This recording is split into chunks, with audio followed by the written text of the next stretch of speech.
ဒီတော့ဒီကနေ့ညပေးသက်ပေါင်းသူတော်ကောင်းတို့ကိုဦးဇင်းတို့ဗာတရားဟောမှာလေဆိုလို့ရှိရင်ဘုရားရှင်ကိုရောမြတ်ကြီးဇာတကနိပတ်တော်မှာဟောတော်မူခဲ့တဲ့ပါဠိတော်တန်ရုပ်ပါဠိတော်အခါရသုတ်တံမှာဟောကြားတော်မူခဲ့တဲ့ပါဠိတော်များနောက်ပြီးတော့အင်္ဂုတ္တပါဠိတော်များကိုအထောက်အထားပြုပြီးတော့ပေးသက်ပေါင်းသူတော်ကောင်းတို့ကိုဒီကနေ့ညဦးဇင်းတို့ကဗမာလိုတရားကောင်းစီလေးပေးပြီးတော့ဟောသွားပါမယ်တရားကောင်းစီကဧည့်သည်နှင့်တူသောအရာများတဲ့ပြောကြည့်ပါဦးဗျာဧည့်သည်နှင့်တူသောအရာများတဲ့ဧည့်သည်ဆိုတဲ့စကားကိုလူတိုင်းပြောနေတယ်လူတိုင်းကြားနေတယ်ဧည့်သည်ဆိုတဲ့စကားလုံးလေးရဲ့အဓိပ္ပာယ်ကအမြဲထာဝရမဟုတ်ဘူးဆိုတဲ့သဘောကိုပေးသက်ပေါင်းသူတော်ကောင်းတို့နားလည်ကြပြီလားဟုတ်လားခိတ္တခဏတဲခိုတာအကြောင်းအားလျော်စွာရောက်လာပြီးတော့သူကိစ္စပြီးတော့ပြန်လဲထွက်ခွာသွားတာကိုဧည့်သည်လို့ခေါ်တယ်မို့လားအေးလောကကြီးမှာပဂတိဧည့်သည်တွေအမျိုးမျိုးရှိတယ်လေမိမိအိမ်ကိုဧည့်သည်တွေအမျိုးမျိုးလာရောက်တဲခိုတာကိုလည်းပေးသက်ပေါင်းသူတော်ကောင်းတို့အိမ်ရှင်တယောက်အနေနဲ့အတွေ့အကြုံရှိတယ်မိမိကိုယ်တိုင်လည်းပဲတပါးသောသူတို့ရဲ့အိမ်မှာအကြောင်းအားလျော်စွာဧည့်သည်သွားပြီးတော့လည်းလှုပ်ဖူးကြတယ်ကိုယ်တိုင်လည်းဧည့်သည်ဖြစ်ဖူးတယ်ကိုယ်တိုင်လည်းအိမ်ရှင်ဖြစ်ဖူးတယ်ဟုတ်လားအဲ့ဒီမှာဧည့်သည်အမျိုးမျိုးရှိတာတည်းကဟိုအလိုက်တိတဲ့ဧည့်သည်အလိုက်မတိတဲ့ဧည့်သည်ကျေးဇူးတိတတ်တဲ့ဧည့်သည်ကျေးဇူးမတိတတ်တဲ့ဧည့်သည်ဧည့်သည်နဲ့ပတ်သက်ပြီးတော့ပဂရိဧည့်သည်တွေအမျိုးမျိုးရှိတယ်မို့လားရှိတယ်ဘယ်လိုဧည့်သည်ပဲဖြစ်ဖြစ်ဒီအိမ်မှာအမြဲမနေဘူးဆိုတာတော့သိကြတယ်ဟုတ်လားအဲ့တော့ဒီကနေ့ဦးဇင်းတို့ကပိဋကပေါင်းသူတော်ကောင်းတို့ကိုပဂတိဧည့်သည်အကြောင်းမပြောပါဘူးအဲ့ဒီပဂတိဧည့်သည်နဲ့တူတဲ့တရားတွေပဂတိဧည့်သည်နဲ့တူတဲ့အရာတွေကိုမြတ်စွာဘုရားတရားဒေသနာတော်အသီးသီးမှာဓာတ်ရိုက်ဟောကြားထားတာရှိတယ်အဲ့ဒါကိုပိဋကပေါင်းသူတော်ကောင်းတို့ကိုဒီကနေ့ဦးဇင်းတို့ကဧည့်သည်နဲ့တူတဲ့တရား၃မျိုးလောက်ပြောပြမယ်ဧည့်သည်နဲ့တူတဲ့တရား၃မျိုးအဲ့ဒီတရားတွေရဲ့အကြောင်းကိုသိရင်ပိဋကပေါင်းသူတော်ကောင်းတို့ပဂတိဧည့်သည်တဲ့ဧည့်သည်နဲ့တူတဲ့တရားတွေကပို့ပြီးတော့အရေးကြီးတယ်လို့နားလည်လိမ့်မယ်ဟုတ်လားပြီးတော့ပဂတိဧည့်သည်ထက်ဧည့်သည်နဲ့တူတဲ့အရာတွေကပို့ပြီးတော့အရေးပါတဲ့အရာရောက်တယ်လို့လည်းသဘောပေါက်သွားလိမ့်မယ်ဟုတ်လားဒါကြောင့်ဒီကနေ့ညဧည့်သည်နဲ့တူသောအရာများတဲ့စတင်ပြီးတော့နာယူကြည်ညိုကြရအောင်တရားမဟောသေးခင်မှာမြတ်စွာဘုရားကိုရှိခိုးပူဇော်ကြကြအောင်ဆိုဒီတရားတော်ကိုမဟောကြားသေးခင်မနာကြသေးခင်မှာ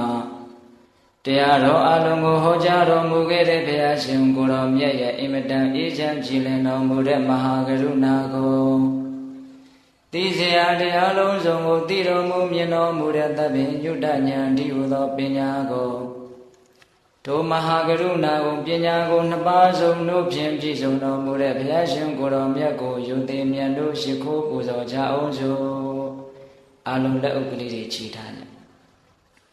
ကရုဏာတိတလဟရယံပညာပိဇောတဝိဟတမောဟတမသနရမရလောကကရုံတိတုဂတံဂတိဝိမု ddha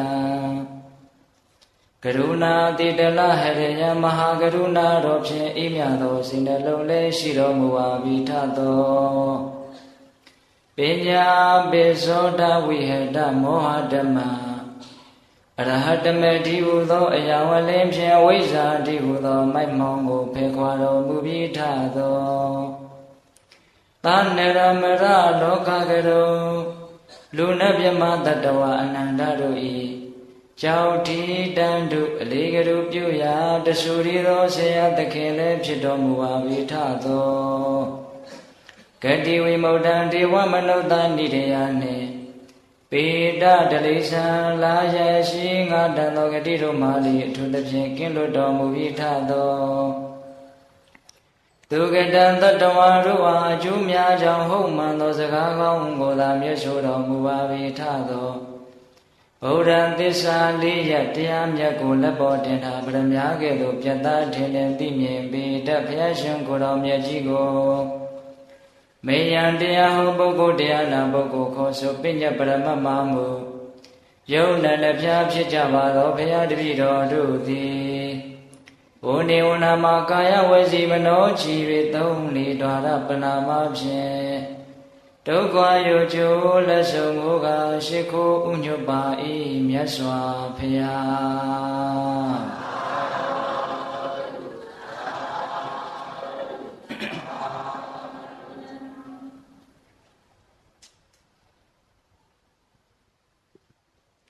ဧည့်သည်နှင့်တူသောအရာများတဲ့ဦးဇင်းတို့ပထမပြောခြင်းတဲ့ဧည့်သည်ကဘာလဲဆိုတော့ဟောဒီလောကကြီးအတွက်မိမိဒီပင်လင်ဧည့်သည်နော်ကိုယ်ဒီပင်လင်လောကကြီးအတွက်ဧည့်သည်သူဒီပင်လင်လောကကြီးအတွက်ဧည့်သည်ဘာဖြစ်လို့လဲဆိုတော့ဒီဘဝဒီလောကကြီးမှာဒကာရမတို့ဦးဇင်းတို့တွေဟာအမြဲထာဝရနေကြရမှာလားမနေကြရဘူးခိတ္တခဏအကြောင်းအားလျော်စွာရောက်လာပြီးတော့အကြောင်းကုန်တော့မကြခင်မှာပဲပြန်လည်ပြီးတော့ထွက်ခွာသွားကြရမှာဒါကြောင့်ဧည့်သည်နဲ့တူတဲ့အတွက်ကြောင့်မိမိဒီပင်နဲ့လောကကြီးအတွက်ဧည့်သည်သူဒီပင်နဲ့လောကကြီးအတွက်ဧည့်သည်အဲ့ဒီတော့ဦးဇင်းတို့ပထမပြောလိုတဲ့ဧည့်သည်ကလောကဒီဟုသောဇယက်ပေါ်မှာတတ္တဝါဒီဟုသောဧည့်သည်များဟုတ်လားလောကကြီးကခိတ္တခဏတဲဖို့ခိုးဖို့တိဆောက်ထားတဲ့ဇယက်ကြီးတစ်ဖွဲပေါ့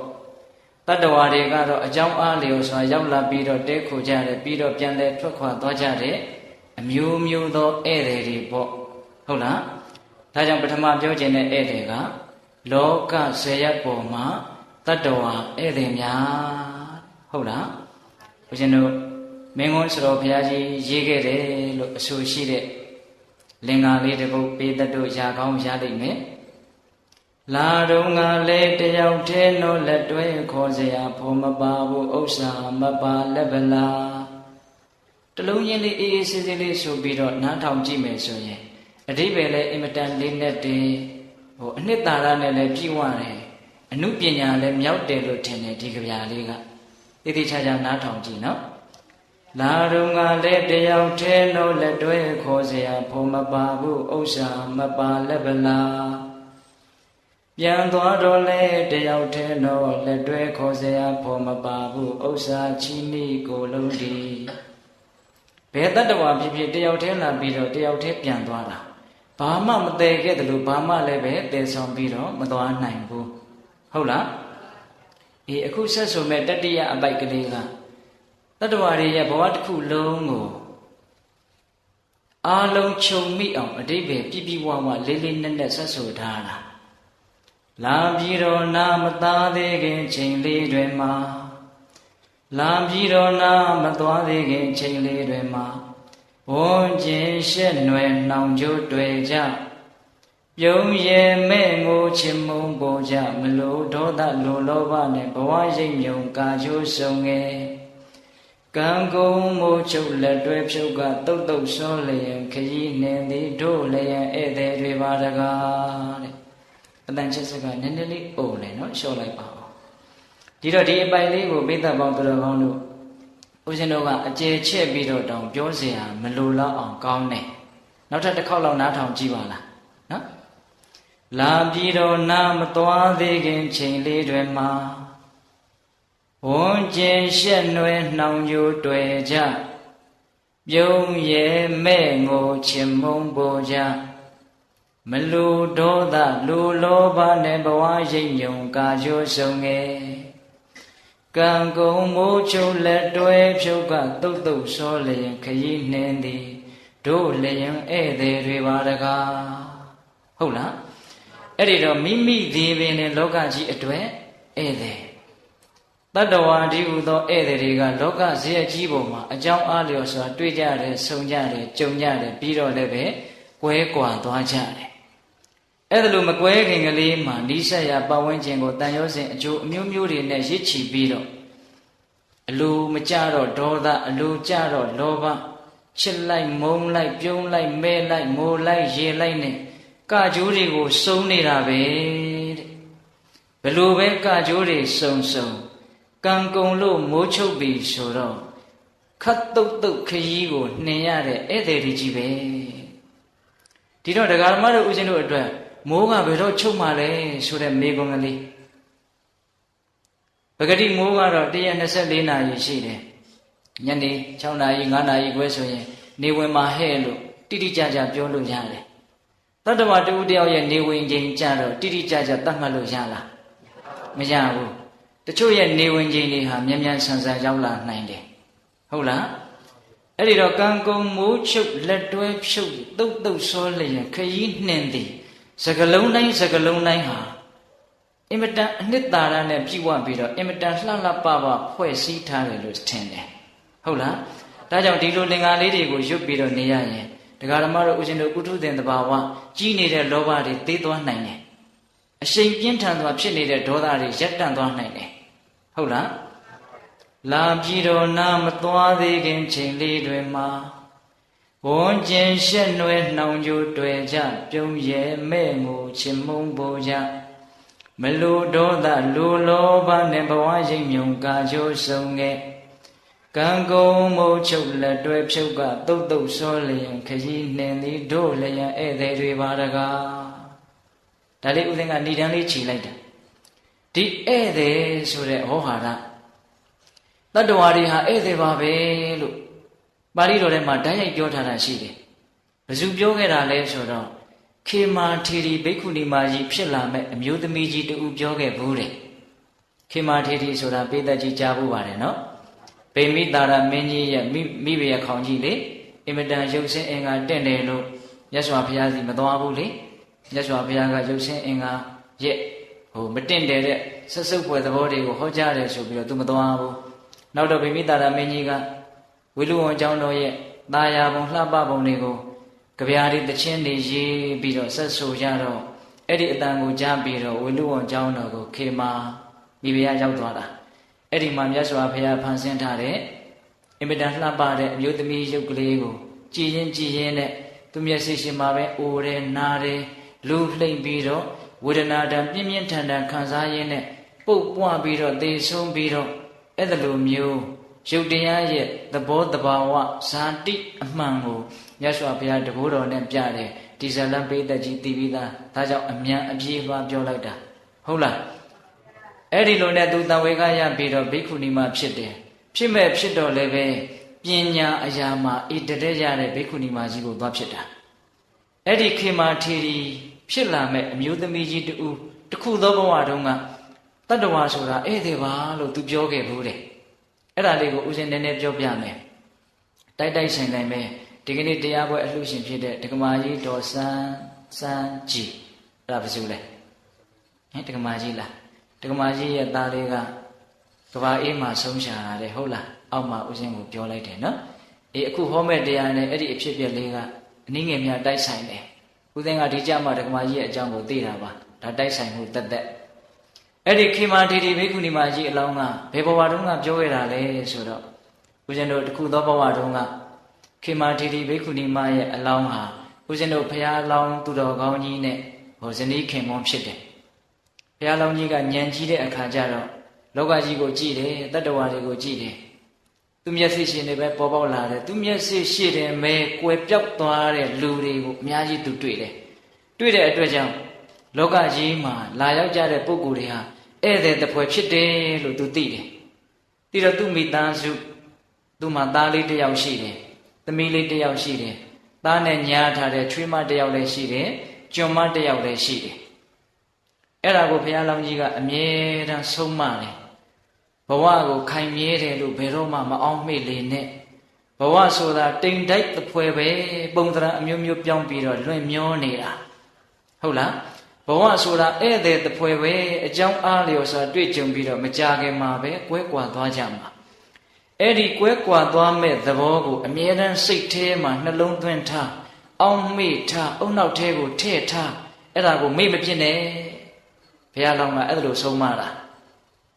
လူတွေဆိုတာဧည့်သည်ပဲခဏကလေးကြုံကြတာမကြခင်ကွဲသွားကြမှာဒီအကြောင်းအရာကိုမေ့မဖြစ်နဲ့အဲ့ဒါလိုဆုံးမတာဟုတ်လား အဲ့ဒါလို့ဆုံးမရင်းနဲ့တနေ့တော့ဘုရားလောင်းကြီးကသူ့ရဲ့သားနဲ့လေတော်မှာသူတို့ရဲ့ယာတော်မှာမြက်တွေပါတွေရှင်အမိုက်တွေပါတွေရှင်စုပုံပြီးတော့မီးတွေပါတွေရှို့ကြတာလေဆိုင်ခါနီးပြိုကျဲခါနီးနဲ့တူပါရဲ့ဟုတ်လားအဲ့ဒီလိုမီးပုံရှို့ရင်းနဲ့သားလေးကအမိုက်ပုံကိုမီးရှို့တာအဲ့ဒီအမိုက်မီးကိုတွေကတောင်ပေါ်ထဲဝင်ပြီးတော့အနားနားမှာတောင်ပေါ်ထဲမှာရှိတဲ့မွေကစိတ်ဆိုးပြီးထွက်လာပြီးတော့သူ့ကိုကိုက်လိုက်တာအဲ့ဒီနားရင်ပွဲချင်းပြီးသေတယ်သားလေးကဒီဇလန်းကိုဦးဇင်းတို့အကျယ်ကြီးမပြောဘူးပိဿတို့ကကြားဖို့ပြီးသား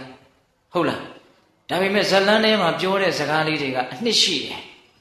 ဒါကြောင့်လိပ်ပတ်လိုက်အောင်နည်းနည်းတော့နားထောင်ရမယ်နော်အဲ့ဒါလို့မွေစိုးကကြိုက်လို့ပွဲချင်းပြီးရုတ်တရက်သေတော့ဒကာကြီးကဘုရားလောင်းကြီးကအမြဲတမ်းသူကစဉ်းစားထားတယ်ဂယုစိုက်ထားတယ်တတ္တဝါတွေဆိုတာဧည့်သည်ပဲလို့ငါစဉ်းစားထားတာငါစဉ်းစားထားတဲ့အတိုင်းပဲငါသားလေးဟာငါစီကိုရောက်လာပြီးတော့အခုအကြောင်းကုန်တော့ပြန်လဲထွက်ခွာသွားပြီအဲ့ဒါနဲ့သူတီတီငိမ့်ငိမ့်ပဲမျက်ရည်မကျဘူးဘာလို့လဲဆိုတော့ယာနီနာချင်းတယောက်ကရွာကိုပြန်มาသူမှားလိုက်တယ်ဟေးတို့အိမ်ကဒကမာကြီးကိုပြောလိုက်ပါငါရဲ့အမေကြီးကိုပြောလိုက်ပါလေတော်ကိုအခါတိုင်းတယောက်ဖယ်လာတာဒီနေ့အိမ်ရှိလူကုန်လာခဲ့ပါလို့ပြောလိုက်ပါအခါတိုင်း2ယောက်စာထည့်ခဲ့တယ်ဒီနေ့1ယောက်စာပဲထည့်ခဲ့ပါလို့ပြောလိုက်ပါပြီးတော့လေပန်းနံ့သာလက်ဆွဲပြီးတော့လာခဲ့ပါလို့ပြောလိုက်ပါအိန္ဒိနာချင်းကအိမ်ရောက်တော့အတော်ကြီးကိုပြောတယ်ပြောတော့ခေမာထေရီဘိက္ခုနီမအလောင်းဆိုတော့ညံရှိတယ်ဟေးမင်းကိုမှားလိုက်တာကအဖေကမှားလိုက်တာလားသားကမှားလိုက်တာလားအဖေကမှားလိုက်တာဩအဲ့ဒီလိုဆိုရင်ငါသားလေးတော့ဆုံးပေါ့သိတယ်ဘာဖြစ်လို့သိလဲဆိုတော့2ယောက်စာကို1ယောက်စာပဲယူခဲ့ဆိုတော့1ယောက်မရှိတော့ဘူးလို့ပြောလိုက်တာဟုတ်လားပြီးတော့အိမ်ရှိလူကုန်လာခဲ့ဆိုတော့ဘဝရဲ့နောက်ဆုံးခရီးမှာလာပြီးတော့ကြည်လှဲ့ဆိုတဲ့အဓိပ္ပာယ်အဲ့ဒါနဲ့အိမ်မှာရှိတဲ့သမီးရဲ့ချွေမရဲ့ကျွမ်းမလေးရဲ့ကိုဒကမာကြီးကခေါ်ပြီးတော့ဝက်ကောင်းစားကောင်းလေးတွေဝက်တတရရဝက်ပြီးတော့ပန်းနံ့သာလက်ဆွဲပြီးတော့သူ့ရဲ့လေယောက်ျားရှိတဲ့လေတော်ကိုသွားတယ်ဟိုတော့ထင်းတဲ့အတိုင်းပဲသားကအသက်မရှိတော့ဘူးအဲ့ဒီမှာသားကိုတတရရလေးပြင်ပြီးတော့အနီးနားမှာရှိတဲ့ထင်းကြောက်ကလေးတွေဗာလေးတွေကောက်ပြီးတော့သားကိုမီးရှို့ပြီးတော့တင်းကြိုကြတာဘယ်ပိဋကမှလည်းမဖိတ်ပါဘူးဟုတ်လားဘယ်ဘုန်းကြီးမှလည်းပြင့်တယ်လို့လည်းမကြားပါဘူးစာလည်းတော့မပါဘူးသာသနာ့ဘမှုနဲ့တူပါရဲ့ဟုတ်လားသူ့လေတော်ထဲမှာပဲသူတိတ်တိတ်ဆိတ်ဆိတ်ကလေးအားလုံးတို့ရဲ့စိတ်ထဲမှာတို့အိမ်မှာရောက်လာတဲ့ဧည့်သည်တယောက်ကတော့အကြောင်းကုန်လို့ပြန်သွားပြီပဲသူရှေ့ဆက်ခရီးထွက်သွားပြီပဲတို့ပဲချင်းထွက်ခွာရမလဲမသိဘူးဒီစိတ်ကူးကလေးနဲ့ကြည်ရင်းနဲ့တရားမှမျက်ရည်မကျဘူးအဲ့ဒါမိကိုလေးတွေကဦးလို့သားရဲ့အလောင်းကိုမိကတဖြည်းဖြည်းနဲ့ဝါမြုံနေတာအဲ့ဒါကိုအေးအေးဆေးဆေးကြည်နေတာဒီအည်သွေးမျိုးရဖို့မလွယ်ပါဘူးအမြဲတမ်းနှလုံးသွင်းနေလို့တနည်းအားဖြင့်ဘဝဟာဧည့်သည်ပဲလို့အမြဲတမ်းသိနေလို့အဲ့ဒီအတိလေးကိုမပြတ်အောင်စိတ်ထဲမှာသိမ့်ထားနိုင်လို့အဲ့ဒါလောက်ရင့်ကျက်တာအဲ့ဒါလောက်ရင့်ကျက်တဲ့စိတ်ရဲ့စွမ်းအားရှိတယ်အဲ့ဒီစိတ်ရဲ့စွမ်းအားကလေတာဝရိန္ဒာနတ်ပြည်ကိုရိုက်ခတ်တယ်နော်ကိုယ်သားအရင်ခောက်ရုတ်တရက်သေးတာကိုစိတ်ထဲမှာအေးအေးချမ်းချမ်းနေနိုင်တဲ့စိတ်ဟာတာမန်စိတ်မဟုတ်ဘူးဟုတ်လားအနှစ်အလလစဉ်းစားခဲ့လို့ဆင်ញင်ခဲ့လို့တီဆောက်ခဲ့လို့ရထားတဲ့အသိဉာဏ်ဒီဟုသောအဆောက်အဦကလေးနော်အဲ့ဒီအဆောက်အဦလေးရဲ့အစွမ်းတတ္တိဒီတရားမင်းဒီကိုရောက်တယ်အဲ့ဒီမှာတရားမင်းကပုံနာရောင်ဆောင်ပြီးတော့ဆင်းလာတာအိုးဘာကိုမီးရှို့နေတာလဲသားသမင်ကိုမီးရှို့နေတာလားမဟုတ်ပါဘူးတဲ့လူတယောက်ကိုမီးရှို့နေတာလူဆိုရင်လည်းသင်တို့ရဲ့ရန်သူလားရန်သူမဟုတ်ပါဘူးသားပါသားဆိုရင်လည်းသင်တို့အင်မတန်မုန်းတဲ့သားလားတူရီတော်သားအင်မတန်ချစ်တဲ့သားပါအံ့ဩတယ်တဲ့တူရီတော်သားလေးဒီလိုသေသွားတာကိုသင်တို့ရဲ့မျက်နှာပေါ်မှာစိုးရိမ်တဲ့သဘောဝမ်းနေတဲ့သဘောပူဆွေးတဲ့သဘောတွေငါမတွေ့ရဘူးအဲ့ဒါဘာကြောင့်လဲတဲ့အံ့ဩလို့ကိုမေးတာမေးတော့ဘုရားလောင်းကြီးကပြောတယ်တတ္တဝါတူတယောက်ရဲ့ဘဝရှင်သန်မှုဆိုတာသေဆုံးမှုနဲ့ဏိကုံးချုပ်ရသမျှပဲသေဆုံးသွားပြီဆိုတာဘာနဲ့တူတယ်လဲဆိုတော့မွေများအရေခွန်လဲတယ်လို့ပဲတဲ့ဒါဘုရားလောင်းကြီးရဲ့အမြင်အခုမီးရှို့နေတာကိုငါသားမသိနိုင်တော့ဘူး မသိနိုင်တဲ့သားကိုအကြောင်းပြုပြီးတော့ငါတို့ငိုးနေတာဟာဘာအကျိုးကျေးဇူးရှိမှာလဲငါငိုတာကိုသားသိတယ်ဆိုရင်လည်းငိုရကျိုးနှက်သေးရဲ့ဩငါရဲ့အဖေကငါ့ကိုမေတ္တာရှိလို့ငါသေးတာကိုငိုးနေရှာတယ်လို့သားကသိတယ်ဆိုရင်လည်းဗာလဲငိုရတာနည်းနည်းတော့အဓိပ္ပာယ်ရှိတာပေါ့နော်ကိုမေတ္တာကိုသူခံစားခွင့်ရတယ်လေအခုတော့ကိုငိုတာကိုအဲ့ဒီသားကသိသလားငိုတာကိုမပြောနဲ့မီးရှို့တာကိုတောင်မသိဘူးဒါကြောင့်မလို့ငိုကြွေးခြင်းမှာဘာအကျိုးကျေးဇူးမှမရှိလို့ငါမငိုတာအဲ့ဒီမှာအမေကြီးပြောတဲ့စကားကိုနောက်ဆုံးမှပြောမယ်နော်သမီးလေးကိုမေးတော့သမီးကဘာပြောတော့သေးသွားတဲ့ပုဂ္ဂိုလ်ရဲ့နှမဟေးမင်းကတော့မင်းရဲ့အကိုကမင်းအပေါ်မှာရရဆက်ဆက်နှိပ်စက်လို့မငိုတာလားမဟုတ်ပါဘူးတဲ့ငိုကြွေးခြင်းအဖြစ်လူပိန်ယုံပဲရှိမယ်အစာအာဟာရကိုမစားခြင်းမတောက်ခြင်းဖြစ်ယုံပဲရှိမယ်ကျမငိုကြွေးနေလို့ရှိရင်ကျမကိုချစ်တဲ့လူတွေကဒီမှာသေလို့စိုးရင်ရတာကတစ်မျိုးကျမကငိုနေလို့ကျမအတွက်စိတ်ညစ်ရတာကတစ်မျိုးချစ်တဲ့လူတွေဝမ်းထဲမှာဆိုလို့မငိုပါဘူးတဲ့ပြောပုံလေးသဘာဝမကျဘူးလားပိတတ်တို့စဉ်းစားနော်မိမိရဲ့အတိုင်းဝိုင်းတွေကမိမိအရင်ထွက်ခွာသွားမဲ့ပုံကိုယ်တွေမရှိဘူးလို့ပြောနိုင်မလားမိမိအရင်မိမိအတိုင်းဝိုင်းတွေကထွက်ခွာစေခြင်းပါသလားမထွက်ခွာစေခြင်းဘူးမိမိအရင်မိမိအတိုင်းဝိုင်းတွေကလူတွေမထွက်ခွာစေခြင်းဘူးဆိုရင်နီးကဘယ်လိုနီးပဲရှိ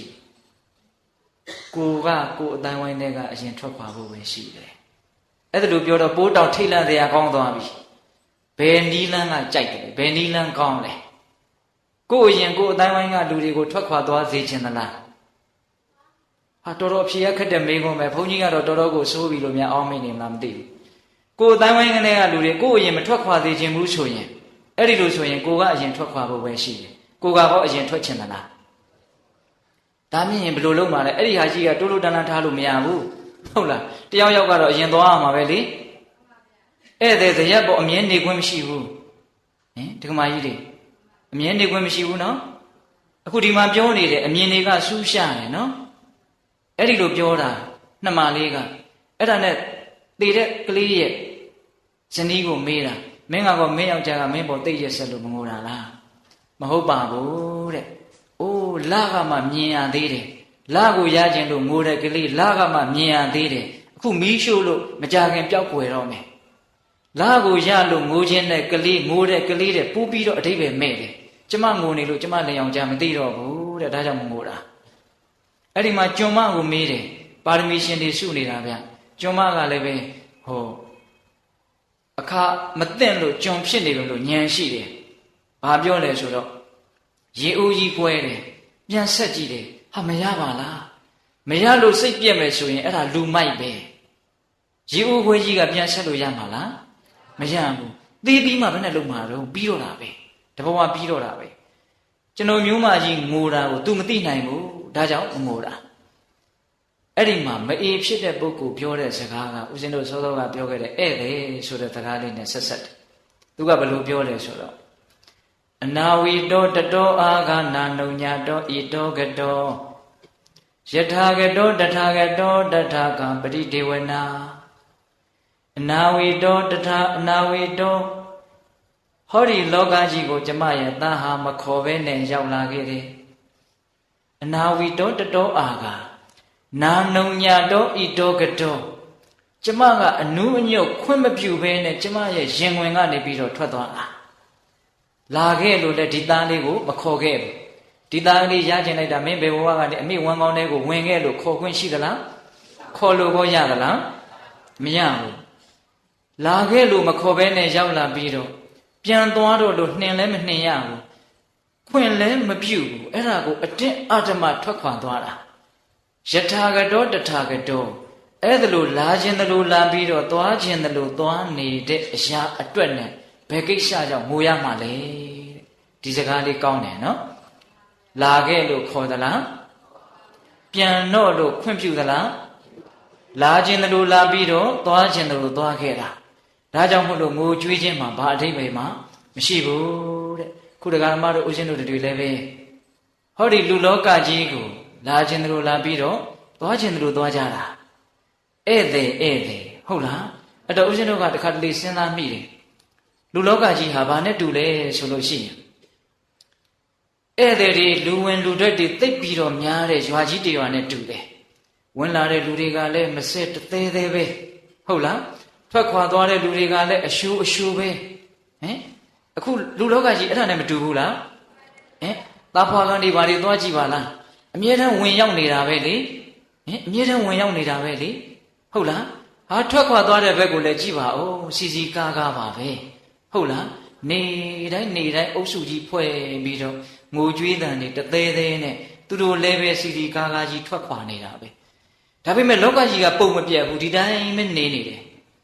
ထွက်ခွာသွားတဲ့လူကထွက်ခွာသွားပြီမလို့ဝင်ပြီးတော့နေရာယူတဲ့လူတွေကလည်းအရန်သိရှိနေတာဆိုတော့ဩလူတွေကမသိဘူးလို့ဒီလိုထင်နေတာဟင်ဒီကမာကြီးများဒါပေမဲ့လို့ပုံပြက်ပန်းပြက်မဖြစ်တာဟာအမြဲတမ်းအစားထိုးနေတဲ့အရာလေးကရှိနေတာကိုဗျဟင်အဲ့တော့ဒကာဓမ္မတို့ဦးဇင်းတို့ရဲ့ဘဝမကြခင်မှာထွက်ခွာသွားကြရမှာဧည့်သည်ဆိုမှတော့အမြဲတမ်းနေခွင့်ရှိပါမလားမရှိဘူးအမြဲတမ်းနေခွင့်မရှိပါဘူးဟုတ်လားဒါကြောင့်ပိဋကပေါင်းသူတော်ကောင်းတို့ဘဝဆိုတာဧည့်သည်ပါဟုတ်လားသူသည်ပင်နဲ့ဧည့်သည်ငါသည်ပင်နဲ့ဧည့်သည်လောကဒီဟုသောဇယက်ပေါ်မှာတတ္တဝါဒီဟုသောဧည့်သည်များဒီအကြောင်းအရာကိုကောင်းကောင်းသဘောပေါက်ထားဖို့လိုတယ်သဘောပေါက်ပြီးရင်လည်းပဲအဲ့ဒီသဘောပေါက်ထားတဲ့အတိလေးကိုမမေ့ပြောက်ဖို့လိုတယ်ဟုတ်ရလားအဲ့ဒါလို့ဒီတန်ဖိုးရှိတဲ့ဒီအတိဒီဉာဏ်ကလေးကိုမမေ့မပြောက်အောင်ထိမ့်သိမ့်နိုင်မယ်ဆိုရင်သိအကျိုးကြီးတယ်ဘလို့အကျိုးကြီးနိုင်တာလဲဆိုတော့ဩဘဝဆိုတာခဏကလေးပါဘာအတွက်နဲ့ငါလေးလံနေမှာလဲပေါ့ပေါ့ပါပါပဲနေမယ်ဘဝဆိုတာခဏလေးဟင်တခါကြီးဒီမိုက်များအစွဲနေတဲ့အတွက်ကြောင့်ဆင်းရဲနေတယ်နေတော့မှလည်းပဲတန်ရောစဉ်ကျိုးတွေကလျော့တယ်သူလည်းပဲထွက်ခွာသွားမှာငါလည်းပဲထွက်ခွာသွားမှာငါစွဲသည်ဖြစ်စေမစွဲသည်ဖြစ်စေငါခွဲခြင်းသည်ဖြစ်စေမခွဲခြင်းသည်ဖြစ်စေတေချာပေါက်ကွဲရမယ်လို့သိနေတော့တန်ရောစဉ်ကျိုးကတေချာပေါက်လျော့ကိုလျော့တယ်ကျိုးလျော့တဲ့အတွက်ကြောင့်နေရတာလွတ်လပ်တယ်ပြတ်သွားမယ်ဆိုတော့ပို့ပြီးတော့လွတ်လပ်တယ်ခုဒကာဓမ္မတို့ဦးဇင်းတို့ကကျိုးကြီးကတင်းနေတယ်ခွဲရမယ်ဆိုတာကိုနားမလဲတော့အစွဲကြီးကလည်းပြင်းတယ်အစွဲပြင်းတော့ကျိုးတင်းတယ်ကျိုးတင်းတော့မလွတ်လပ်ဘူးနေရတာဆင်းရဲတယ်ဒါပြစ္ဆုတ်ပံမှာဒီတိုင်းခံစားရတယ်ဟုတ်လားဒါကြောင့်အစွဲနေပြီးတော့တန်ရုံးတင်ကျိုးတွေရော့ပြီးတော့လွတ်လပ်မှုရှိအောင်ဘဝဆိုတာခဏပါပြီးတော့သိဆုံးသွားမှာပြီးတော့လည်းပြီးရတာပဲမပြီးကျင်လို့လည်းမဖြစ်ဘူးအဲ့ဒါလို့စဉ်းစားမယ်ဆိုလို့ရှိရင်အင်မတန်အကျိုးကြီးတယ်ဗျဟုတ်လားတခါကြီးမိုင်းများစကားလေးတစ်ခွန်းရှိတယ်ကြားလိုက်လို့ပြေးနေတဲ့လူတစ်ယောက်ဟာခွေးဟောင်တာကိုလှည့်မကြည့်သင့်ကြားလိုက်လို့ပြေးနေတဲ့လူတစ်ယောက်ဟာစူးချစ်တာကိုပုံကြီးချဲ့မနေနဲ့တောထဲမှာကြားကနောက်ကနေလိုက်တယ်ရှေ့ကအသက်လုပြီးတော့ပြေးနေရတဲ့လူတစ်ယောက်မျက်စိထဲမြင်ကြည့်စမ်းအဲ့ဒီလူကိုခွေးကလှမ်းပြီးတော့ဟောင်တယ်လှည့်မကြည့်အားပါဘူးခွေးဟောင်တာအရေးမကြီးဘူးနော်ဘာကအရေးကြီးလဲကြားလိုက်တာကအရေးကြီးတယ်ခွေးဟောင်တာရက်ကြည့်နေရင်ကြားကမှီပြီးတော့ကြိုက်တတ်မှာမို့အဲ့ဒီကြားလိုက်နေတာကိုကို့မှာရှုကလေးချစ်မိတယ်ဟာညှိမိသွားတယ်ဒါကိုရက်ပြီးတော့ကြည့်မနေနဲ့ဘာမှဒီတရားသိမ့်မကြည့်ဘူးနောက်ကဘာဖြစ်နေတော့ကြားလိုက်နေတယ်အဲ့ဒီလိုပဲဒကာဓမ္မတို့ဦးဇင်းတို့တွေကိုသေမင်းကလိုက်နေတယ်ဘယ်ချိန်မိမလဲတော့မသိဘူးအဲ့ဒီသေမင်းဒီဟူသောကြားကြီးလိုက်နေတာကိုမမြင်တဲ့အခါကျတော့ကဲ့ရဲ့ခြင်းချီးမွမ်းခြင်းဆိုတဲ့ခွေးဟောင်တာကိုရက်ပြီးတော့ကြည်တယ်ရက်ပြီးတော့ခံစားတယ်ကြားလိုက်တာကြီးကိုမမြင်တော့ခွေးဟောင်တာကြီးကအကြီးကြီးဖြစ်နေတယ်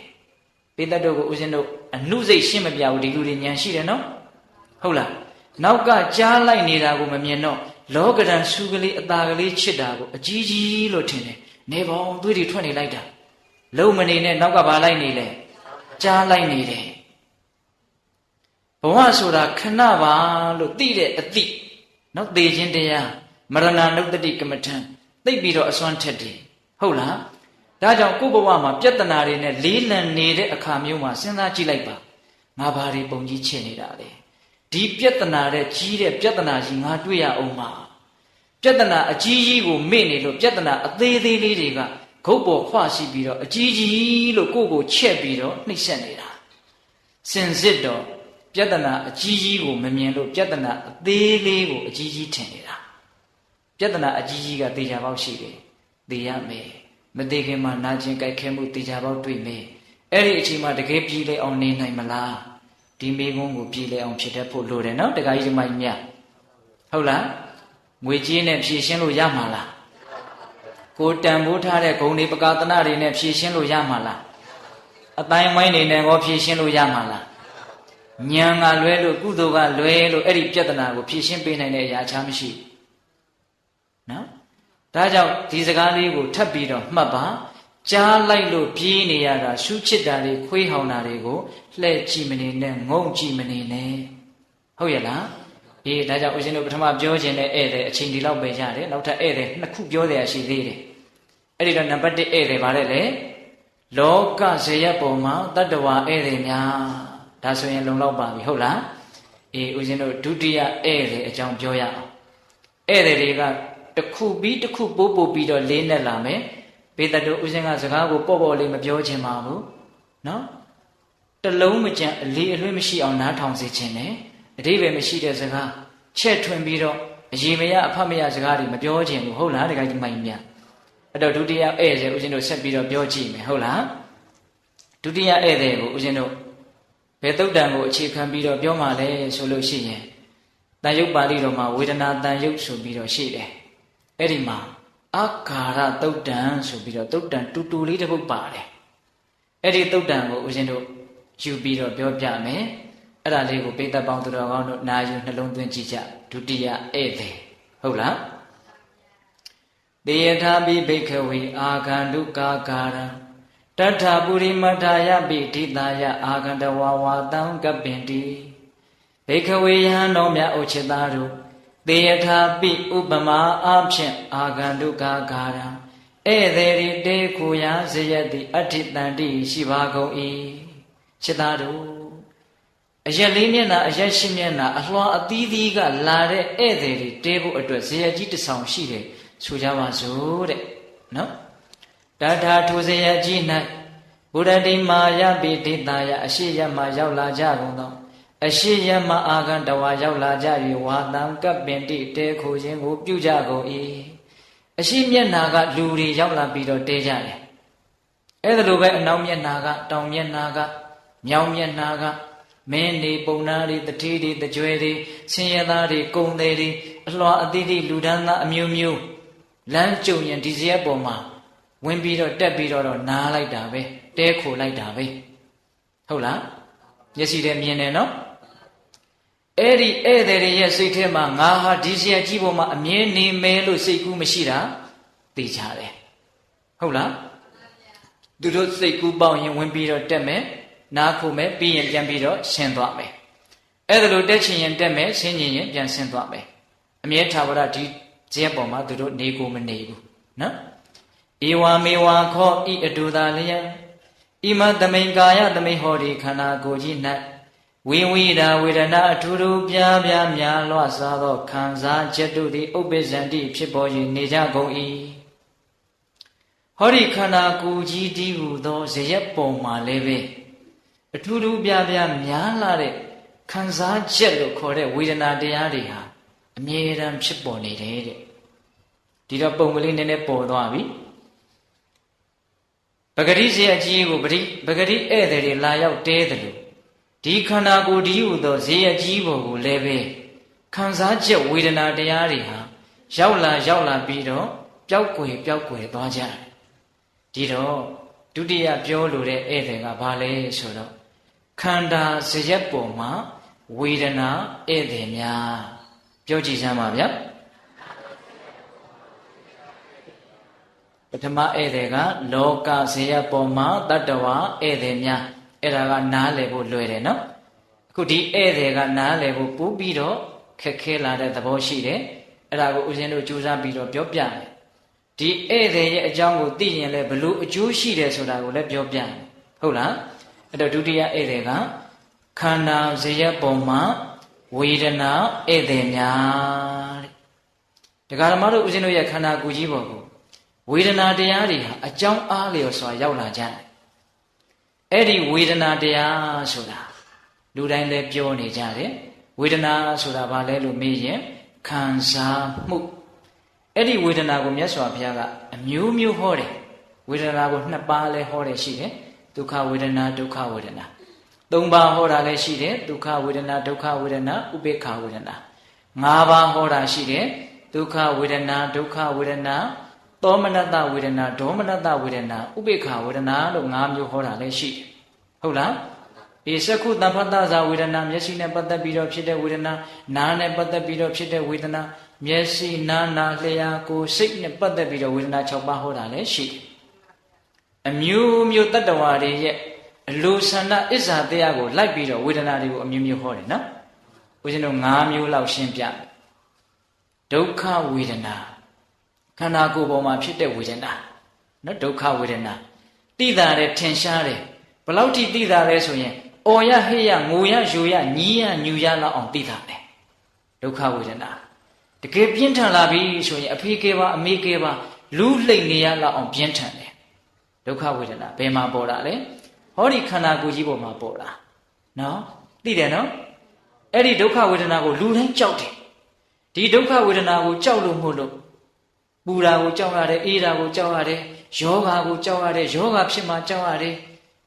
လဲမှာကိုကြောက်ရတယ်ချွတ်ချော်မှာကိုကြောက်ရတယ်တိမ်ဆောင်းမှာကိုကြောက်ရတယ်အမျိုးမျိုးသောဘေးတွေကိုကြောက်ရတယ်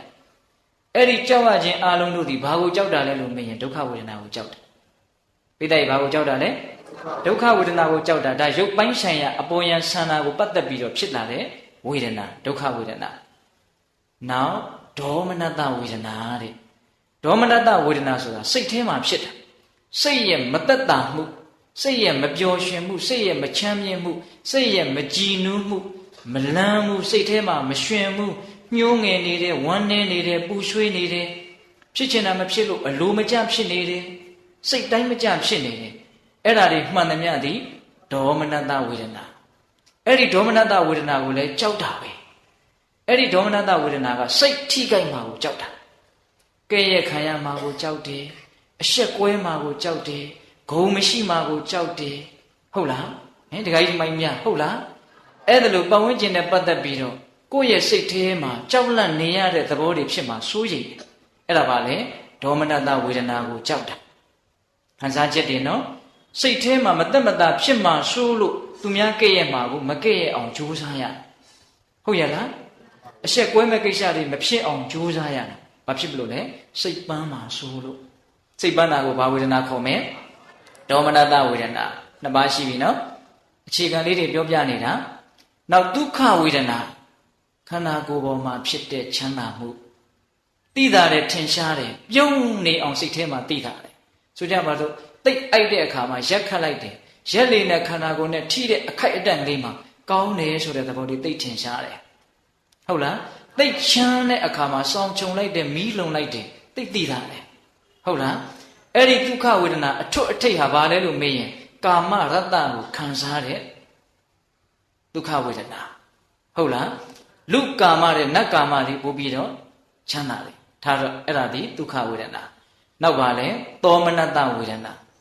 စိတ်ရဲ့ပျော်ရွှင်မှုကြည်နူးမှုချမ်းသာမှုစိတ်တိုင်းကြမှုစိတ်ရဲ့ပြုံးမှုဟုတ်လားစိတ်ထဲမှာဖြစ်နေတဲ့ဝေဒနာသောမနတဝေဒနာသူများချီးမွမ်းခံခြင်းနဲ့လူရှိသူရှိမှာကောင်းကောင်းမွန်မွန်ဖြစ်သွားစေခြင်းနဲ့အဲ့ဒါပါလေသောမနတဝေဒနာကိုတန်တ